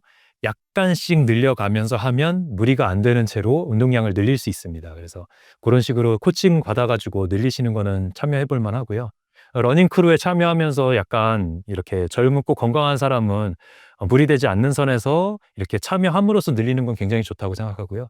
그 외에도 운동에는 돈을 아끼지 말라는 말이 있습니다. 그래서 뭐 PT 샵을 끊든지 아니면은 그룹 PT 뭐 의사 선생님이 참여하는 그룹 PT 메이커도 있어요. 말해도 되는지 모르겠는데 좋은 습관 PT라 그래서 서울에만 41개 PT샵이 있는데 그런 데서는 이제 6, 7명이 한꺼번에 같이 고강도 운동을 합니다.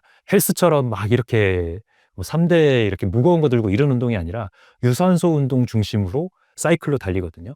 여성분들은 그거 아실 거예요. 커브스 운동이라고 이렇게 돌아가면서 여러 가지 운동기구들을 이렇게 활용하는 운동 있잖아요.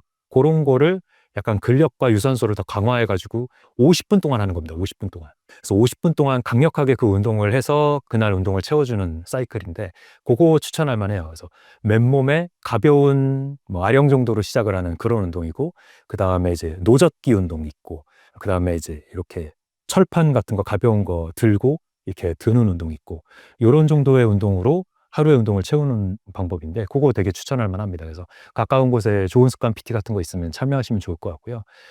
그 다음에 운동은 그렇게 하고 있고 그 다음에 이제 마음을 관리하는 게 되게 중요하거든요. 잠과 마음인데요. 잘 자려면 명상이나 이런 걸로다가 마음 관리를 좀 할 필요가 있습니다. 그래서 저는 명상을 윗바사나 건법 명상이라는 걸 배웠어요. 그거를 한 젊었을 때 이틀 정도 배웠는데 법륜스님의 깨달음의 장을 갔다가 배웠거든요. 이틀 그 코스에 5일 코스 중에 이틀을 명상을 배우는 코스가 있었는데 거기서 배운 걸로다가 평생 너무 잘 써먹고 있습니다. 그래서 명상은 배우지 않고 그냥 제가 말만 해드려가지고는 이제 익히기가 조금 어려워요. 연습이 좀 필요하거든요. 그래서 명상센터 주위에 보면 찾아보면 꽤 많이 있고 특히 윗바사나 건법 명상 방법을 배우는 기회가 있으면 좀 배워보시면 좋을 것 같습니다. 그래서 여기서 간단하게 한번 설명을 드리면 이렇게 숨을 천천히 들이쉬는 것부터 시작입니다. 그래서 천천히 숨을 들이쉬고 천천히 내쉬는 거 3초에서 5초 정도 천천히 들이쉬었다가 5초에서 7초 정도 천천히 내쉬는 거를 해서 이 호흡을 고른 다음에 그 다음부터는 온몸에 힘을 빼는 게 우선입니다. 그래서 허리는 꼿꼿하게 세우고 그 다음에 내 몸에 어디에 힘이 들어가 있는지 한번 쭉 점검을 합니다. 지금 말을 하고 있으니까 얼굴에 지금 힘이 들어가 있는데 이마에서 힘이 빠지는지를 점검하는 게 가장 중요해요. 그래서 이마에까지 힘이 빠졌다 싶으면 팔다리 어깨 쪽에 힘이 빠졌나 한번 점검을 해보고 이렇게 점검을 해보면 내가 생각지도 않게 힘이 자기도 모르게 들어가 있고 긴장해 있던 부분들이 느껴집니다. 그런 그 부분들을 하나씩 하나씩 힘을 빼고 있다 보면 그 다음부터는 코끝에 호흡이 들어오고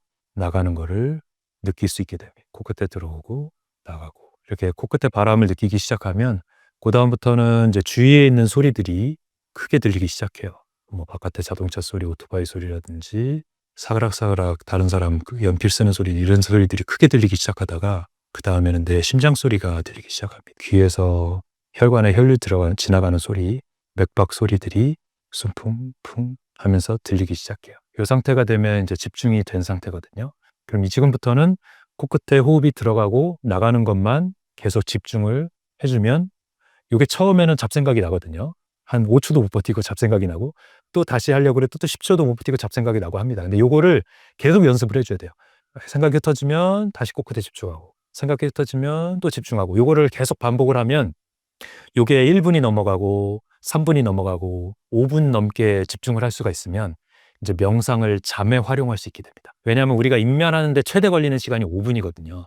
그렇기 때문에 5분을 집중할 수 있게 되면 잠이 내 몸에 필요한 상태에서 잠을 못 자서 막 힘들고 스트레스 받는 일은 없어질 겁니다. 그래서 그때는 이제 이렇게 앉은 자세로 하거나 가부좌 자세로 하는 게 아니라 누워서 편안하게 온몸에 힘을 빼고 이불의 감각이 느껴지지 않을 때까지 집중을 하게 되면 내 몸이 붕 떠 있는 느낌이 나면서 아, 지금 뭐가 움직이려고 해도 가위 눌리고 있구나 이런 게 느껴지는 순간이 오거든요.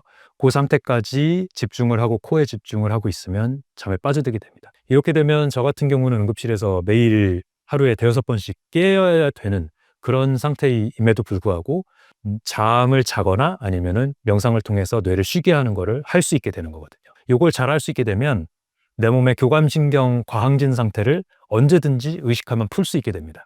이렇게 방송 때문에 막 긴장해서 말을 했다가도 아, 지금 다시 놔야지 이러고 한번 딱 놓을 수 있게 되고요.